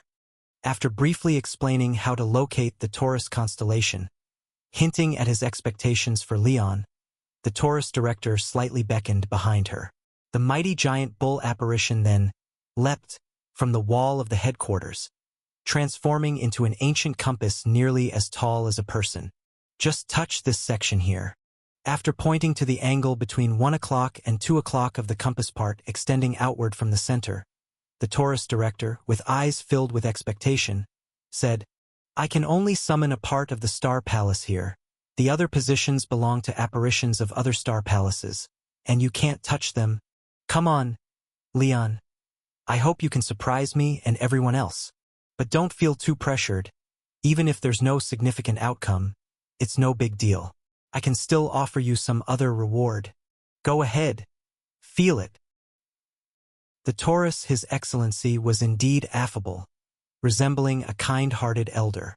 No wonder even the usually rebellious director of my office was always respectful and behaved in front of her. It appeared she had no arrogance of an authoritative figure, patiently explaining without complaint and kindly encouraging him. Leon felt a warmth in his heart, letting go of minor tricks, and nodded before reaching out to touch the Taurus Star Palace. Name: Star Vault Compass Fragment Zodiac Taurus. Star Palace. Solar Wheel. Law Bestowal. Appearance: an ancient compass crafted from semi-transparent obsidian, with hand-drawn star chart images of the 88 constellations on the front, while the back is covered with minor damage such as chisel and axe marks, weathering, burial stains, freezing, and fusion, with even bizarre marks from sharp teeth bites present. Ability: Star Palace Shift. Radiance of the Ecliptic. Law Bestowal. Cost: the user's divinity will continuously erode. File: a secret treasure relied upon by the initial members of the Purification Bureau during their escape from the old soil. Shattered by one of the supreme four-pillar gods, The fragment of the star dome compass was later gathered by the first Taurus director and reforged into 88 star palaces. These were placed on the solar trajectory, nurtured and refined using the power of the solar wheel, with hopes of restoring it to its original form, continuing until now. Evaluation. One of the most crucial backups of the Purification Bureau. A doomsday ark usable only by humans of old soil origin. If an apocalypse-level crisis occurs someday and even the protection of the Watcher's Palace is destroyed, then it serves as the last hope for humanity. Contamination value. Indeterminate. Increases with the user's level. Damn. Even though he knew before reaching out that this object was undoubtedly extraordinary, as both the 88 divisions and 12 directors were named after star palaces, which must be incredibly significant to the Purification Bureau. But after experiencing the true face of the Star Palace, Leon's mind buzzed, overwhelmed with the information he had just received. Guardian of human progeny, escaping from old soil, a hidden card of the Purification Bureau, a doomsday ark usable only by humans. When all these pieces of information pieced together, the Star Palace seemed less like an anomalous object and more like a spaceship, and perhaps a solar-powered one at that. Humans are the outsiders in this world, fleeing from someplace called Old Soil, possibly having their spaceship, the Star Palace, destroyed by those supreme four-pillar gods. That's why they crash-landed in the current world. Truly, absurd. I just wanted to touch the Star Palace and see if I could sneak in and learn the anomalous smithing secret techniques. How did the plot suddenly turn into science fiction? Seeing Leon's unbelievably shocked expression, the Taurus director glanced over in surprise and asked with some puzzlement, "Leon, what did you sense? Why does your expression look so odd?" I really stumbled upon something incredible. After composing himself slightly, Leon looked at the Taurus director in front of him and asked somewhat incredulously, "I just found out that humans escaped from the old soil. You just touched it. And you managed to uncover such a secret?" Upon hearing Leon's words, the Taurus director was quite surprised and then nodded. "That's right. Our human ancestors didn't live in this world but were a branch of descendants that fled from the old soil. The predecessor of the Star Palace was the transportation tool selected by our ancestors during their migration. Back then, they planned to continue their journey, but the Star Palace was shattered, so they had to stay in this world." Whoa! It's actually true. After smacking his lips in slight confusion, Leon continued to ask, "Speaking of shattered, the information I touched revealed that the one who shattered the Star Palace was one of the supreme four-pillar gods. They now have all been taken care of." The supreme four-pillar gods who pursued us from the old soil were the Old King, Omnia Cicada, Crimson Overlord, and Azure Sleep. They were mortal enemies of humanity. Since we humans have not been destroyed yet, they certainly have perished. Although most of their divinity and authority have been inherited by other true gods, they are no longer the same as those original pillar gods. After recalling slightly, the Taurus director spread his hands and said, "That all happened unknown ages ago. The supreme four-pillar gods, after all, were just four gods who mastered powerful laws. If you use your Leon value, they probably were around 70 points. Perhaps slightly stronger than Olivia, but only by a little. After many generations of peace under the protection of the Watcher's Palace, the overall strength of the Purification Bureau has declined significantly. Still, there are 7 or 8 members roughly at Olivia's level, and probably more than 30 who can cross the 60-point True God threshold stably. There are also some who haven't surpassed 60 points but can repel true gods with the use of anomalous objects, including some elite branch directors and level 1 cleaners. Altogether, there are over 100 people capable of harming true gods, and this is after generations of stability. The generations of predecessors who rapidly grew under the protection of the Watcher's Palace were much stronger than now. The four-pillar gods didn't last more than a few hundred years before being taken down. Now, the brain of the evil god being soaked in the illusion can is the brain of Azure Sleep, one of the four-pillar gods. Impressive, my heroic ancestors, Leon had initially thought that the ever-encircling external enemies of the Purification Bureau were actually overlooked by 4 formidable behind-the-scenes manipulators, ready to wipe out the world at any moment, and that he had luckily discovered this, soon to open a new heroic epic. But little did he know that these so-called behind-the-scenes manipulators had been defeated by the Purification Bureau 800 years ago, and even their ashes had been repurposed as waste to be fed to dogs. All he saw was the impressive history of human predecessors, holding a script for the post-heroic era in which one could live almost peacefully, as the most troublesome enemies had long been slain by the great ancestors. Come to think of it, in such a prosperous world, with a large crowd of true gods, demon gods, outer gods, and evil gods all sharpening their wits to get in, if the predecessors of the Purification Bureau weren't formidable, how could they have settled for so long? Even if the Purification Bureau's strength was insufficient to block all the true gods eyeing this world, it had to be the undisputed strongest of all forces, capable of holding its own against a group. Otherwise, they'd have been chased out to continue wandering 800 years ago. The predecessors were truly incredible, fiercely formidable. After sincerely admiring the fierceness of the Purification Bureau predecessors, Leon, somewhat puzzled, said, "Taurus, His Excellency, since you know all this, why didn't you oppose when I said earlier that the Bureau seems unaware of the Star Palace? Because what you mentioned is history, not the current state of the Star Palace. The Bureau indeed doesn't know much about the specific condition of the Star Palace right now." The Taurus director replied helplessly, "I told you before, the actual size of the Star Palace is enormous.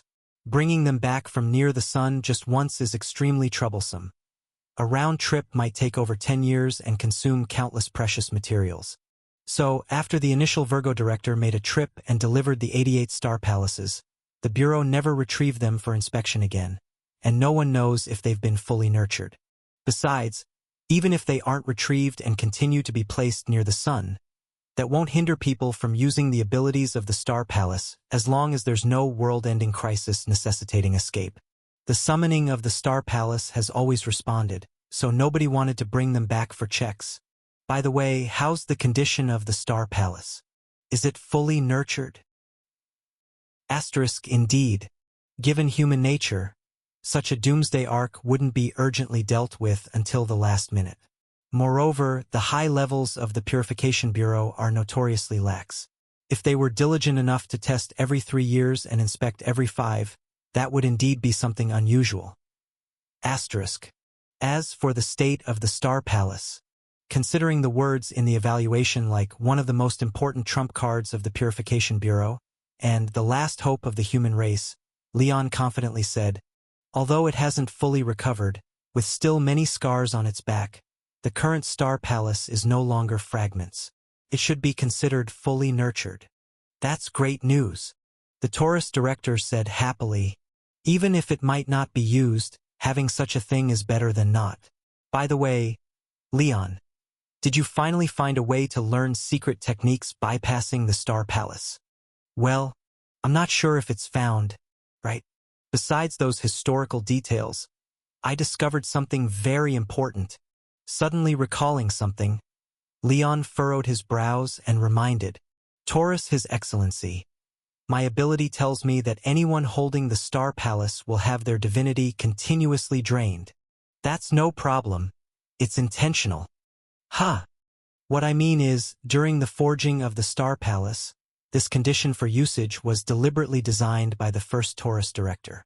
The Taurus director explained with a smile, "The Star Palace is so valuable and so far away around the sun.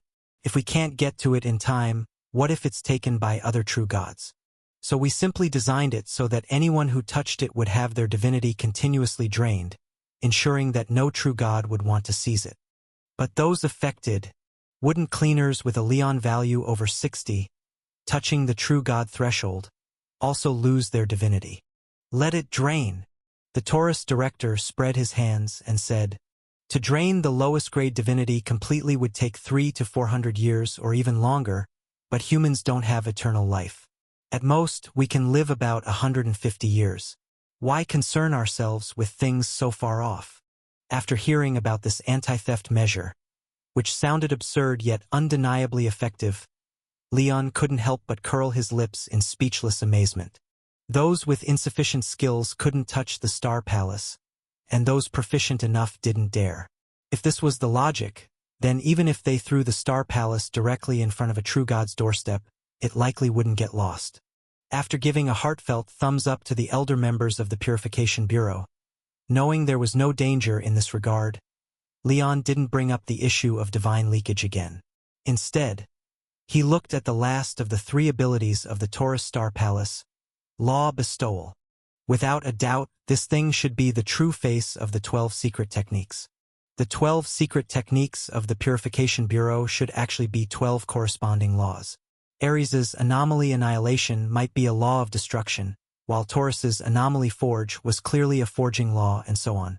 And the so-called receiving Star Palace recognition to learn the 12 secret techniques was essentially being bestowed a law by the Star Palace, after which one could learn the 12 techniques circulated within the Purification Bureau that utilized the corresponding laws. To simplify further, the Star Palace's law bestowal was like a car key, the qualification to start the car, while the 12 secret techniques were the manual, the skill of driving. The mastery of the secret techniques was actually the level of adaptation to the laws. Similarly, having obtained the key and finished learning to drive. Although your analogy is somewhat strange, after hearing Leon's summary and speculations, the Taurus director nodded thoughtfully. Throughout so many generations in the past, there seems to indeed be no precedent of 2 people mastering the same secret technique simultaneously. Although I was chosen by the Star Palace back then and practiced the secret techniques in advance, the practical effect was just SOSO. But after the previous Taurus director passed away, my study of the abnormal forging secret technique began to progress rapidly. Saying it like this, maybe the situation is really as you said. The 12 secret techniques spread within the Bureau are merely the usage skills corresponding to the laws.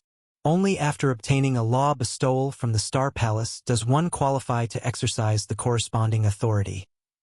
This also meant that as long as I, the director, am alive, others' mastery of the Taurus secret arts would only remain superficial.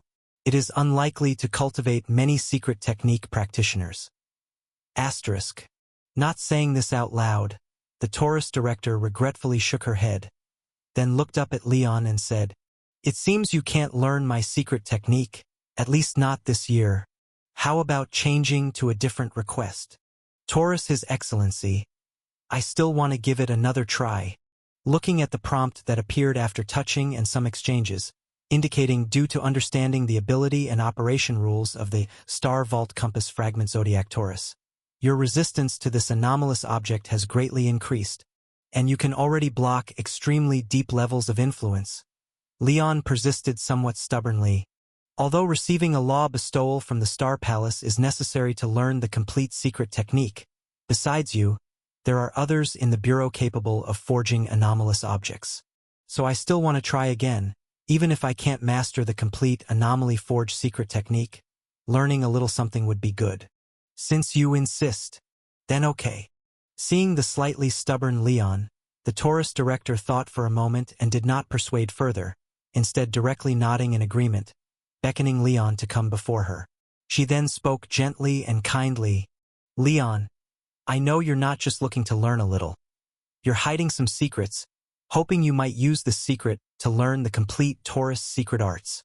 Having exposed Leon's little secret, she watched his expression become slightly solemn and then smiled gently. "Don't worry, I don't blame you. We humans are like this. Everyone secretly holds things in their heart that they don't want to share with others. I have things I don't want to tell others, and that's not a mistake.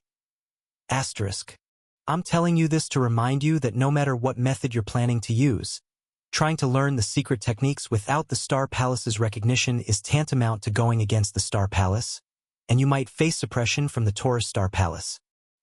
So I hope you'll be cautious. Stop immediately if something feels off, and don't push yourself. If you end up hurting yourself, that would be bad. With your talent and ability, even without learning the secret techniques, your future will certainly not be lacking. Now, when you're ready, lean your head over." Taurus, His Excellency really was. It felt like in her eyes, everyone was her child, always giving a sense of being embraced. Asterisk. Looking at the elderly lady who didn't fuss over his little secret but patiently waited for him to prepare, Leon felt a slight warmth on his face, muttering a response as he leaned forward somewhat sheepishly. Then I'll begin.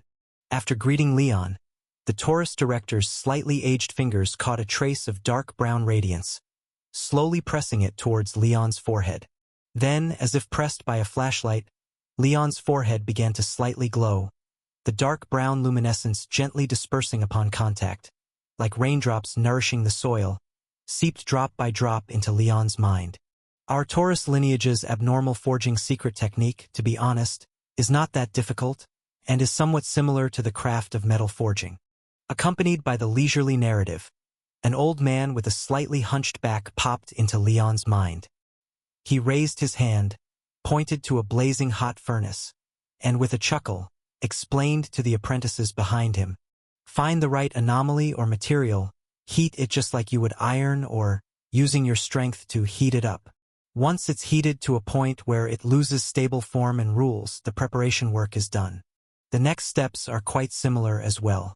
Forging iron requires hammering to shape it, removing impurities, and increasing its strength. Forging anomalies is no different.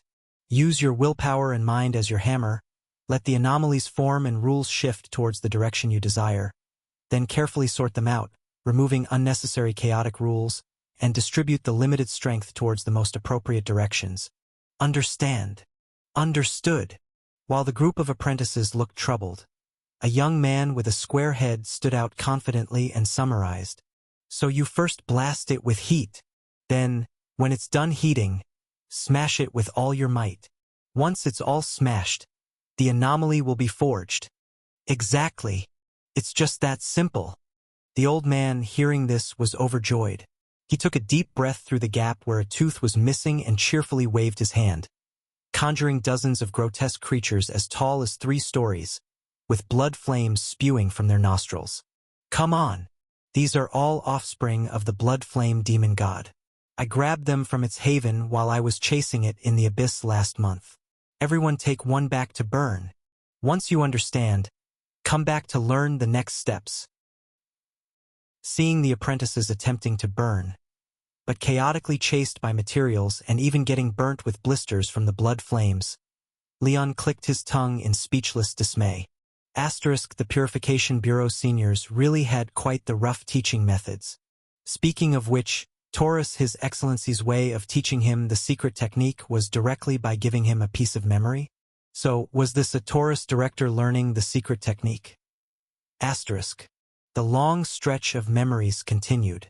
Under Leon's curious gaze, the unlucky secret technique apprentices faced numerous hardships, being chased by various materials, until they cried out in despair, with people frequently absent or sobbing in retreat. Only that square-headed young man persisted unwaveringly, never giving up despite the overwhelming challenges and showing excellence in both willpower and talent. In the end, he became the next director of the Purification Bureau. Watching the square-headed man reluctantly take his seat as director, and someone who inexplicably became the Taurus director after enduring countless torments from the materials, Leon, after viewing the entire set of teaching memories, was dumbfounded. Isn't there something off about this plot's development? Asterisk, shouldn't the most outstanding apprentice gain the Taurus director's and Taurus Star Palace's recognition, successfully inheriting the director's position? How did they end up becoming the director instead? And what about the Taurus secret arts? It was precisely because he was too excellent. When Leon awakened from the 3rd-generation Taurus director's memories and asked his question, the Taurus director smiled and countered, "The square-headed youth you saw is likely the 3rd-generation director of the Purification Bureau. Since he was already so outstanding, why should he inherit the Taurus secret arts to become a director? Isn't it better to directly become the Purification Bureau's director?" Asterisk, no problem. In that case, indeed, the most talented should directly become director. But still, there's a slight sense of disappointment. Asterisk. Leon clicked his tongue in speechlessness and wanted to ask more when he saw the Taurus director smilingly say, "Don't mind him for now, how about you?" How is your secret technique going? How much have you mastered? As for me, hearing the Taurus director's question, Leon looked at his badge panel and replied uncertainly, though I haven't learned the full version, I guess I've grasped the basics? After receiving the memory gifted by the Taurus director, you successfully acquired the practicing method of the Taurus secret technique, Anomaly Forge, and through observing in the memory space you've gained a large amount of precious related experience. Activating the silver level badge, Arcane Inheritor, Taurus. Arcane Inheritor, Taurus, the inheritor of the Purification Bureau's Taurus secret arts, possesses the skills to use the corresponding rules.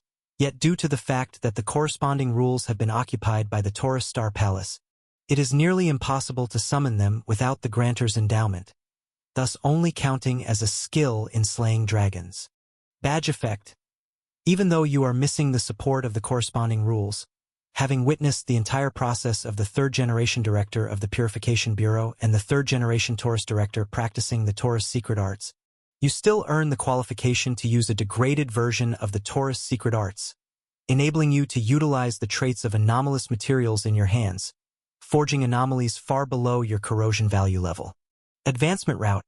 Upon the current Taurus director's death, if the Star Vault Compass Fragment Zodiac Taurus comes under your control, this badge will automatically advance to a Golden Badge Taurus Director. Hidden traits, no wearing required due to your ability to shield parts of the influence from the Taurus Star Palace. During your anomalous forging, you are able to forcibly steal a small amount of relevant rules under the suppression of the Taurus Star Palace, enhancing the effects of the Anomaly Forge secret technique. Apart from being an Arcane Inheritor, Taurus, after observing the training process of the Taurus secret arts, to some extent, he applied what he learned to another, and the Aquarius secret technique unexpectedly provided a badge as well. Having accepted the weights of the scale of truth and observed the training methods of the Purification Bureau's secret techniques, you have comprehended the practice methods of the secret technique, Aberration Generation, and activated the silver-level badge Arcane Inheritor, Aquarius. Arcane Inheritor, Aquarius. Wearing effects. Even without the support of the corresponding laws, you can create certain anomalous objects at a level vastly inferior to your own contamination value, given suitable materials. Advancement route. Hidden traits need not be worn none. So, just by looking at the memories of the former Taurus directors, without any practical experience, he thought he had already gotten started? Seeing Leon's eyes somewhat wandering, looking at the badge panel, the Taurus director couldn't help but frown slightly, worried that he might be overestimating his abilities. After thinking it over, he took out a blood-red bird egg and handed it over. This is the egg of the Hellcarnal bird. When used in the forging of body-enhancing anomalous objects, just adding one of these can significantly improve the user's perception of their body, preventing direct loss of control due to the rapidly increasing physical qualities. After explaining the origin of this bird egg, with the intention of giving Leon a small comeuppance and discouraging any thoughts of just theoretical talk, the Taurus director demanded, "If I remember correctly, the first lesson of abnormal forging secret techniques should be melting materials, making them lose their solid form and rules to facilitate subsequent forging. So since you claim to have already gotten the hang of it, why not burn this carnal flesh egg and show me your skills? Asterisk, is this a test for me?" Asterisk. After hearing the Taurus director's words, though he didn't fully understand how the Taurus secret arts worked, looking at his newly gained 2 silver badges, Leon still nodded, put on his 2 new badges, and accepted this pop quiz. Asterisk. Forging anomaly means burn hard first. After burning, hammer hard. Once hammered properly, the anomalous object is forged. Asterisk. Recalling the commissioner's confident summary in his mind, Leon took a deep breath, mobilized all his contamination value. First frying the egg on high heat, then hammered it vigorously, imitating the apprentice's methods as he went along. Even due to worrying about not applying enough force by the time it came to the sauce collection stage, he added a little tween from the Aquarius secret technique, picking out the thickest rule from this carnal flesh egg, then boldly thickened, darkened, and enlarged it, like changing the font size, highlighting one noticeable feature. Done and dusted. Watching as the originally hard and unusual bird egg gradually became soft and pliable, carrying with it a peculiar sensation unique to an anomalous object. Leon couldn't help but nod with satisfaction before reaching out to poke at his first creation. Name: Egg of Sharpness. Flesh: Corruption. Appearance: an ellipsoidal object with a black-red hue, slightly lax. Although it doesn't have a good appearance, it exudes a thick, evil aura. Ability: sharp flesh sensitivity, demonic temperament. Cost: slight loss of stamina. File: Arcane Inheritor Leon Lane, combining 2 secret techniques from the Purification Bureau with his own demon-filled will, specifically created this special anomalous object, capable of making the targeted male creature look more evil and slightly sensitizing its left bird egg. Evaluation: the most worthless demon creation in history, bar none. Contamination value: 0.1. What the hell? Could it be that the material the Taurus director just took out wasn't actually a bird's egg, but a bird's egg? Ha! Just as Leon was shocked by the difference between the bird eggs, he saw the Taurus director, who, after a flurry of actions out of thin air, not only completed the material processing but also directly created an anomalous object, making him widen his eyes in astonishment. Although the methods were clumsy beyond measure, and the material handling was abysmal to watch, the general approach was correct. Leon surprisingly wasn't all talk, but indeed had already begun to master it. Even more astonishing, he seemed to have mastered not only the abnormal forging secret technique of the Taurus lineage, but also exhibited a clear taste of Aquarius's aberration generation when selecting the rules at the end. Without any prior practice, relying only on fragmented observational memory, he had spontaneously mastered 2 secret techniques and successfully created an anomalous object on his first attempt. Asterisk, could it be?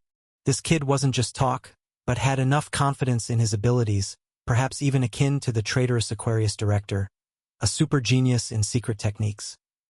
Asterisk.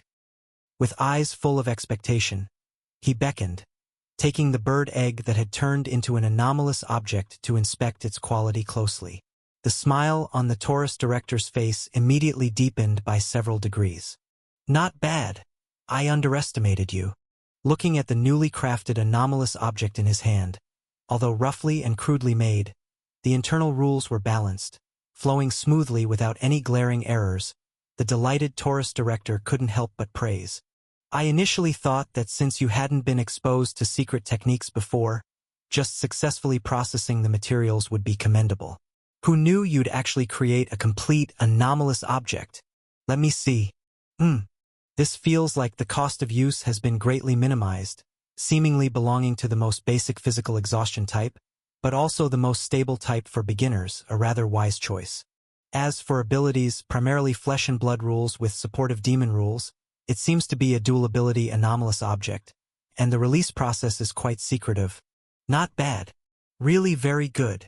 Familiar with anomalous objects, the Taurus director needed only a glance to almost completely analyze the Egg of Sharpness. Having completed the inspection, she returned the item to Leon, her kind-hearted face full of smiles, and asked extraordinarily happily, I won't speculate further. Just tell me directly, what are the 2 abilities of this object?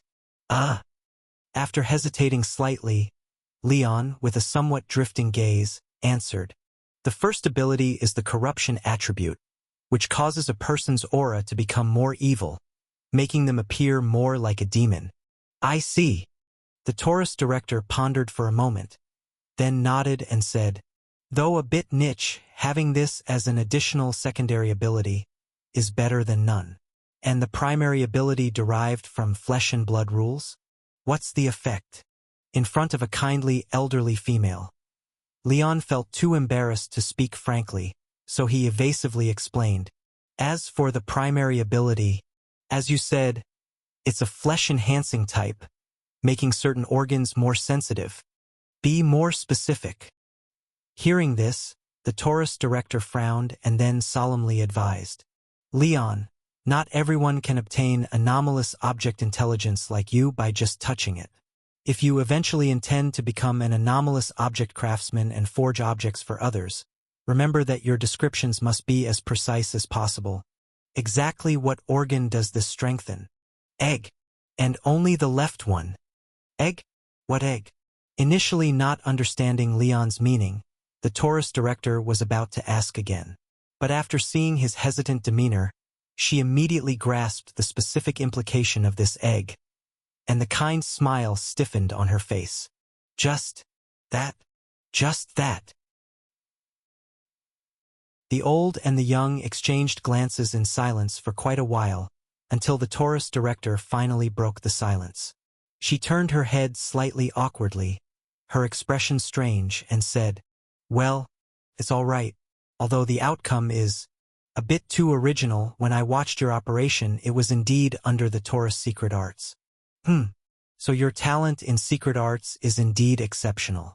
Even if you never gain recognition from the Taurus Star Palace, you should be able to become a top-tier forging craftsman. Keep it up.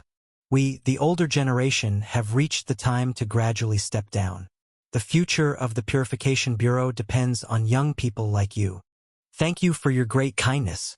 I will certainly do my best. Leaving the Taurus director's seat with the bird egg, Leon returned to his own director's seat, where the red-haired director had just finished updating the performance monument. Curious, she asked, "Leon, what reward did Taurus His Excellency give you? Since I wasn't chosen by the Star Palace, they made an exception to teach me the complete version of the Taurus secret arts." Feeling somewhat guilty for not bringing her when asking the Taurus director for a drink, Leon hurriedly tried to change the subject. "Director, how about Aquarius compared to my reward?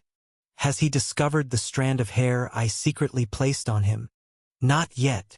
Hearing Leon's words, the red-haired director couldn't help but glance at him appreciatively, then softly replied, "Although the spatial distance is too great, causing me to lose control over that strand of hair, I can still vaguely sense that it's moving in the direction of the Kralik Kingdom. By the time the Bureau completes its self-check and decides who should be sent to capture the Aquarius, this hair you secretly placed will definitely give him a big surprise." "That's fantastic." Leon couldn't help but feel a surge of happiness at these words. Asterisk in the Aquarius's eyes, his past self was just an insignificant character, but after a fierce debate, he had almost been drained by the scale of truth. Now he was undoubtedly marked in the Aquarius director's mind. The sooner the Aquarius director was caught, the safer his family would be. Asterisk. Hey, Leon.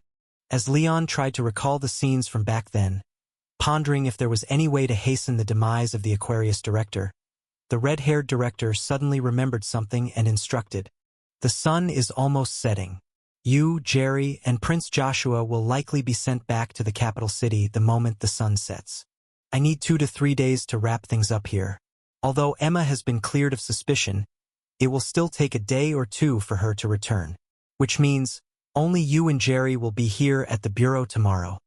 "I understand, Director." Leon immediately straightened up and promised, "I will cooperate with Senior Jerry and work hard to maintain the situation at the Bureau to ensure nothing goes wrong before you return." Your determination is really commendable, but actually, that wasn't what I was trying to say." Seeing Leon's somewhat perplexed expression, the red-haired director embarrassedly added, "I have some newspaper and magazine subscriptions that are bi-weekly, and tomorrow is the last renewal day. So, could you drop by the post office across from the Sun News and help me fill out the subscription forms?" "All right." Defeated by this overly down-to-earth request, Leon, the hero who had just thwarted the Aquarius director's conspiracy and successfully protected the world, nodded speechlessly and agreed to run the errand for his director. Shortly afterward, as the sun set, the Purge Bureau headquarters faded into the world's dark side. Lacking sunlight support, the figures of Leon and his companions briefly distorted, and then transformed into countless tiny specks of light, disappearing from the Bureau's headquarters. Meanwhile, in the royal palace's secret chamber housing the syllabic steel, the 3 individuals who had been missing for half a day reappeared, landing head over heels onto the wool carpet. "We're finally back." With genuine relief, Jerry, the fittest of them, rose first, then helped the still dizzy Leon up and gave him a thumbs up. "Impressive, Leon. Not only did you deliver crucial evidence, forcing the Aquarius director to accept memory reading. But you also managed to escape unscathed after being targeted by him. Honestly, I have a feeling you'll become an extraordinary figure in the future. Perhaps within my lifetime, I might even see you take a director's seat. Ugh, just luck. Closing his eyes for a moment, Leon shook off the disorientation and replied, "The one who truly seized the crucial evidence was you, Senior Jerry, with your cunning hand of fate. I merely caught Prince Joshua who came back from the future. As for managing to escape unscathed from the Aquarius, that was pure luck. If I'd been off just a little bit, I'd be nothing but dust. By the way, what's up with that dumb prince? Why hasn't he said a word? Let me check."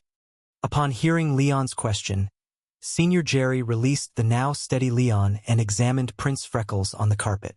Although everything seemed normal, his gaze was inexplicably despondent, as if he had suffered an indescribable blow. Asterisk, could it be? I'm really just a useless person. Asterisk. While Leon had briefed the director, he hadn't deliberately hidden anything from Prince Freckles. Though Joshua didn't entirely grasp what had happened, especially regarding some palace and god stuff, he got the gist of it. Asterisk, the things in my dreams really happened in another future, where I was a clown who lost almost everything. Lured by the Purge Bureau's Aquarius director, I used some gate to return to the past, created a rebellion to try to change the future, and became nothing but a pawn manipulated by the Aquarius director. Meanwhile, this villain who repeatedly beat me to a pulp was entrusted by my sister Veronica, not only capturing my future self but also restoring everyone's erased memories and thwarting the Aquarius's scheme. He's like the nemesis to both of my selves. What's worse is he seems to be my de facto brother-in-law and might even marry Veronica, truly becoming part of the royal family in the future. Damn it! Why him? Asterisk. Suddenly sitting up from the ground, Prince Freckles struggled out of his self-doubt and glared angrily at Leon. You damn. Seeing Leon's right hand twitch slightly, Joshua, already familiar with the starting posture for a powerful move, instinctively bit back the curse he was about to hurl. He propped himself up with his hands and scooted back, threatening with not much conviction. The Purge Bureau and the kingdoms have an agreement not to interfere with royal affairs. So, your proposal to Veronica doesn't count. If I complain a few more times, they'll definitely stop you. You've improved, you're already learning to be cautious. Mulling over Prince Freckles' words, Leon found the tone rude but not affronting enough to warrant a beating.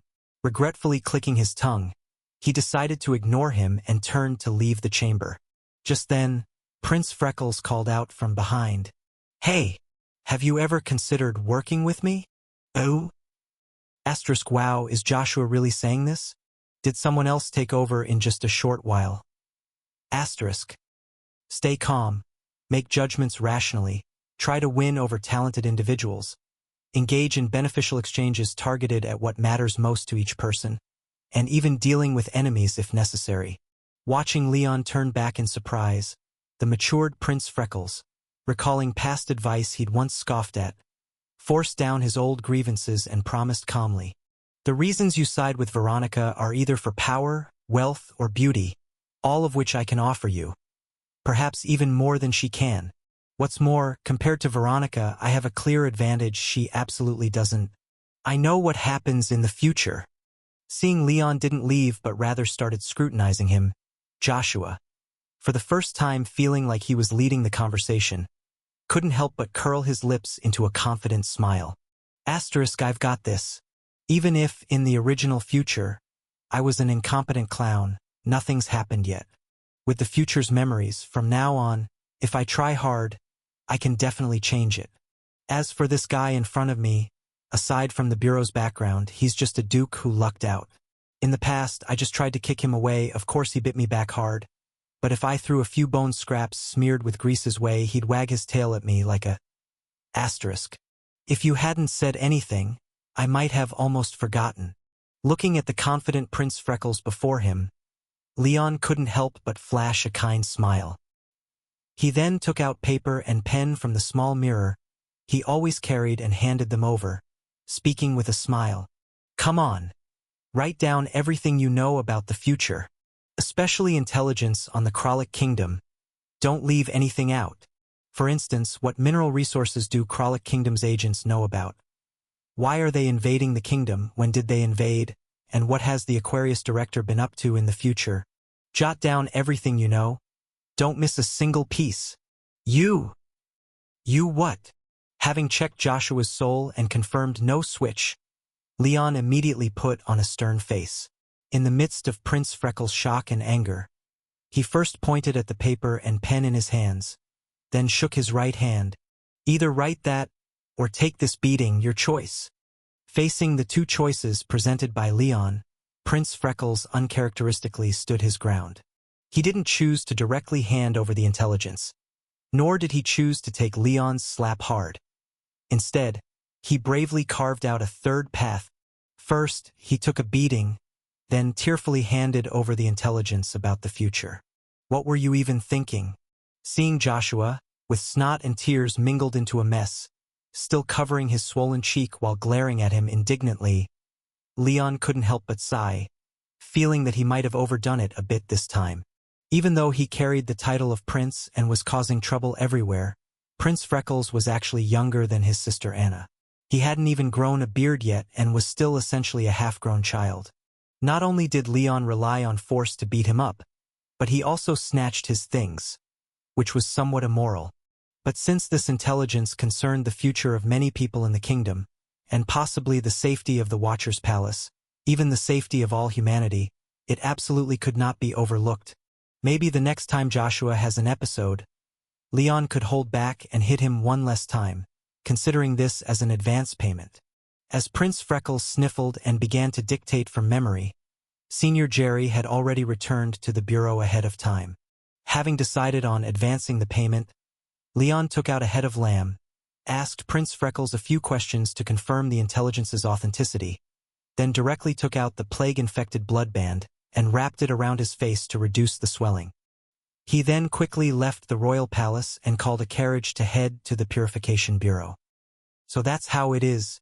After unfolding Joshua's dictated intelligence about the future on the carriage and quickly skimming through it, Leon finally understood why the future kingdom did not choose to cooperate with the Kralik Kingdom. Instead, they refused the proposal for joint mining development, eventually leading to an invasion by the Kralik Kingdom. Because the so-called energy minerals, discovered by the Utopians of the Kralik Kingdom, weren't minerals at all, but rather dozens of underground rivers of lava stretching over hundreds of kilometers, and 11 dormant volcanoes distributed across the two counties of the kingdom, Lane County, where he originated, and Merino County, known for its wool production, were both situated atop a unique hotspot in the Earth's crust. The almost endless thermal energy underground, if harvested, would fulfill over 80% of the Kralik Kingdom's energy needs. But the fatal issue was that the mining method proposed by the Kralik Kingdom was unimaginably crude, not only requiring the reopening of these 11 dormant volcanoes, but also multiple deliberate detonations. If the kingdom really collaborated with the Kralik Kingdom, not only would the residents of both counties need to be massively relocated, but the ash and smoke from the erupting 11 volcanoes would also spread westward due to the monsoon, pervading much of the kingdom. Consequently, not only would Lane County and Merino County become uninhabitable for humans, but the countless large farms and ranches across the kingdom would suffer from terrifyingly reduced yields or even total crop failures due to the volcanic impact, causing years of massive famine. In addition, the crustal shifts from the detonations and the subsequent mining activities could also trigger intermittent earthquakes and large-scale ground collapses. Faced with such consequences, no matter how much the Kralik Kingdom offered, the kingdom would never agree to it. So, while one side was determined to obtain these underground energy sources at any cost, the other side was entirely unwilling to accept the consequences of mining. With such a core interest conflict, the only choice left was to resort to force and communicate directly with fists. Although the Kralik Kingdom had a sparse population, the toughness of its fists was something the kingdom could not match. Once the two sides started to communicate, the situation would inevitably be one-sided, leaving the kingdom with almost no ability to retaliate on a large-scale battlefield. The staunchest opposition leader, the princess, would be killed, leading the kingdom to near-total collapse and the brink of destruction. Having finished reading the invasion-related intelligence from the Kralik kingdom, Leon found that some of his doubts about the future were slightly resolved. No wonder middle-aged Joshua chose not to flee at that time. Instead, he stubbornly negotiated with himself amid the rebels, hoping to persuade Leon to attack the boarding tower and kill the Kralik kingdom's scouts. This was because it was the best possible way he could think of to potentially avoid that future. And now it seemed Leon really needed to pay a visit to the boarding tower himself. Even if he didn't want to kill those Kralik kingdom scouts directly, as middle-aged Joshua suggested, he had to bring along the Phoebe sisters who could alter memories to prevent the mineral intelligence from being returned to the Kralik kingdom, thereby averting the subsequent invasion war. In addition, looking at the grim future recorded by Prince Freckles, where thick smoke filled the skies, ash covered the ground, the population of the entire kingdom halved, and nearly 60% of the people suffered from lung diseases, Leon's brow furrowed deeply. Since this future had indeed occurred, it meant that the Purification Bureau had not intervened at all, truly following the agreements between the kingdoms, only dealing with anomalous situations and not interfering in non-anomalous issues. From what he saw with his own eyes today, the state of affairs in the Purification Bureau, with each branch acting independently and nearly scattered in the absence of a large-scale operation, such a result was indeed possible. Not to mention those branch directors who were deeply tainted by anomalies and whose behavior seemed to have started departing from the realm of human. Even the few present directors were rather indifferent to the massive casualties privately caused by the Aquarius director. The only one who might care, the Taurus director, was set to ascend to the palace next year. So, when the Kralik kingdom invades, the only ones who might take interest would probably be the Virgo and Gemini subbureaus. And judging by the Aquarius director's brain replacement surgery, the Gemini subbureau's relationship with the Kralik kingdom seemed extremely close, likely making them reluctant to intervene. So, where was the director? What was he doing? Pondering his own director's style, Leon's brow furrowed even deeper. Though the director wasn't particularly reliable, loved to tease people when there was no wine, and his brain would go offline after drinking too much, he was definitely a good man on the benevolent side. Even if he felt it was inappropriate to intervene directly in such matters, he wouldn't do absolutely nothing. However, in the future written by Joshua, there was almost no trace of the Virgo subbureau. Not even the Aquarius director, who failed to succeed the Taurus director to the palace, appeared a few times. Yet, his own director seemed to have vanished from the face of the earth, as if he had never existed, and even the entire Virgo subbureau was silent. With what he knew of the director, such a situation was absolutely impossible. So, in the future where he didn't show up, could the kingdom have encountered some extremely serious large-scale event, leading to heavy casualties in the entire Virgo subbureau? Or even, woof, woof, woof. Just as Leon was pondering over the information written by Prince Freckles, thinking about what could have gone wrong, a sharp bark suddenly rang in his ear. Leon turned his head in surprise and saw it was Senior Jerry's beloved dog, partner, Lady Lisa. This adult golden retriever was poking its head through the glass of the carriage compartment, stuffing a hastily scribbled note into his hand. "Come back quickly. Something happened at the bureau." So it was just something that went missing. What a scare.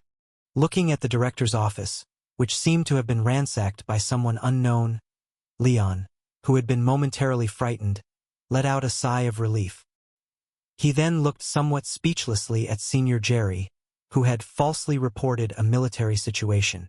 After receiving a note from Senior Jerry, Leon, worried that something serious had really happened, stopped the carriage halfway and didn't even ask for the remaining fare. He then hurriedly entered a small alley, mounted the witch's broom, and flew back to the bureau under the cover of night. As a result, after rushing back, he found that it was just a false alarm. Except for the director's office, which seemed to have been burgled, nothing unusual had happened. Come to think of it, when Senior Jerry and I left, there was no one else at the bureau. The princess and Anna, who were temporarily staying there, had already returned early to the happiness apartment. Besides the missing items, nothing else could possibly be wrong. Leon. This time it's not just about missing items. Noticing that Leon seemed to breathe a sigh of relief, Senior Jerry shook his head slightly, then pointed to the pile of empty wine bottles in the office with a solemn expression. Look there. The thief who sneaked in when the bureau was empty definitely isn't ordinary. Hearing Senior Jerry's words, Leon was slightly taken aback. As he followed the direction indicated by Jerry, he found the target, and his expression instantly turned serious. There lay a few striking long red hairs in the pile of wine bottles, trying hard to float upward but resembling someone without bones. No matter how hard they tried, they could only twist slightly and couldn't stand up from the ground. Damn, that was the director's hair. As a powerful anomalous object numbered 013, these few strands of slaughter blood hair were a bit weak. They weren't like the reinforced ones on himself, which could block the god of enlightenment from escaping with just one strand. But even if they weren't reinforced, they were part of a numbered anomalous object.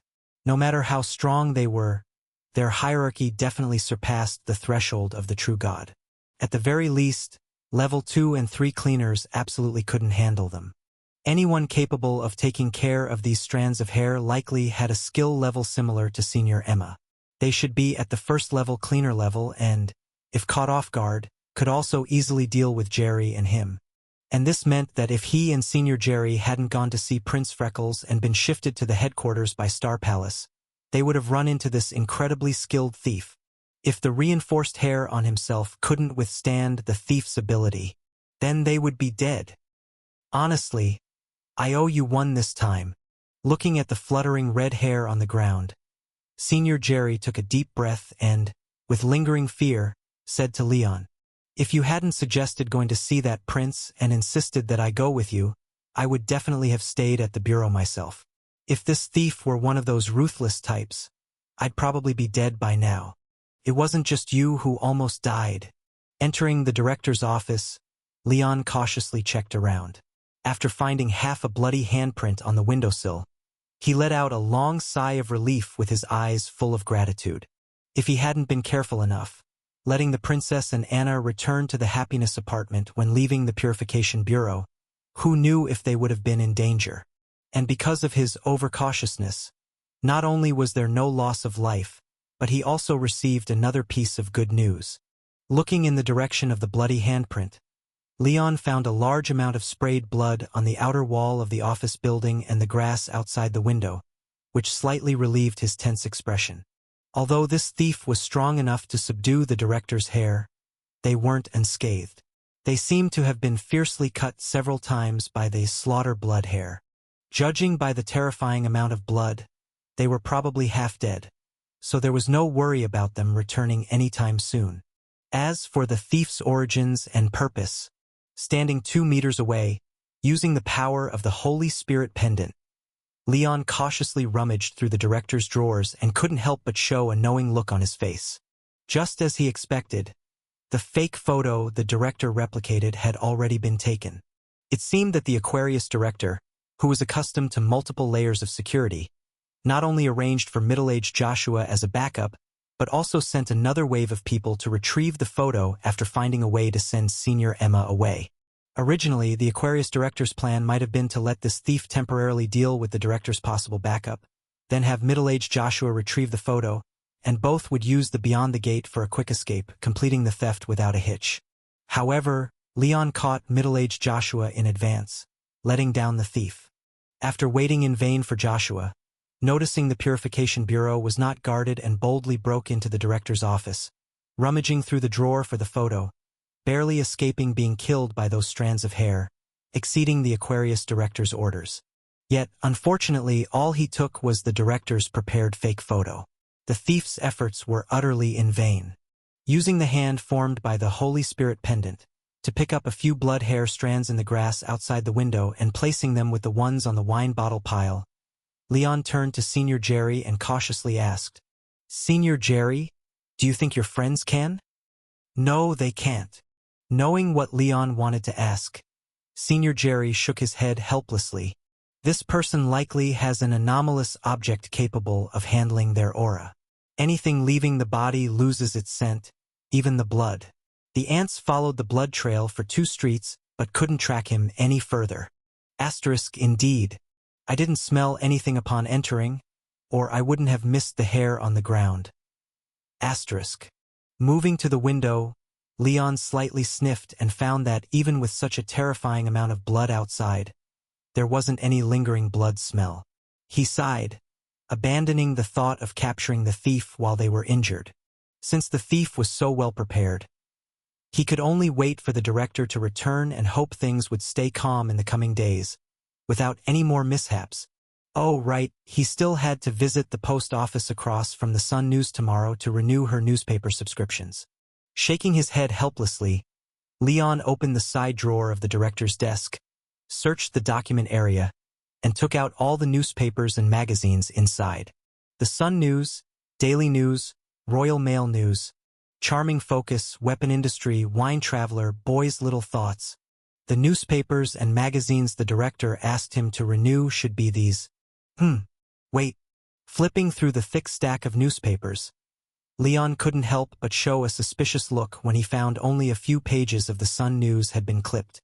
If I remember correctly, the positions clipped on these newspapers happened to be where my published photos appeared those 2 times.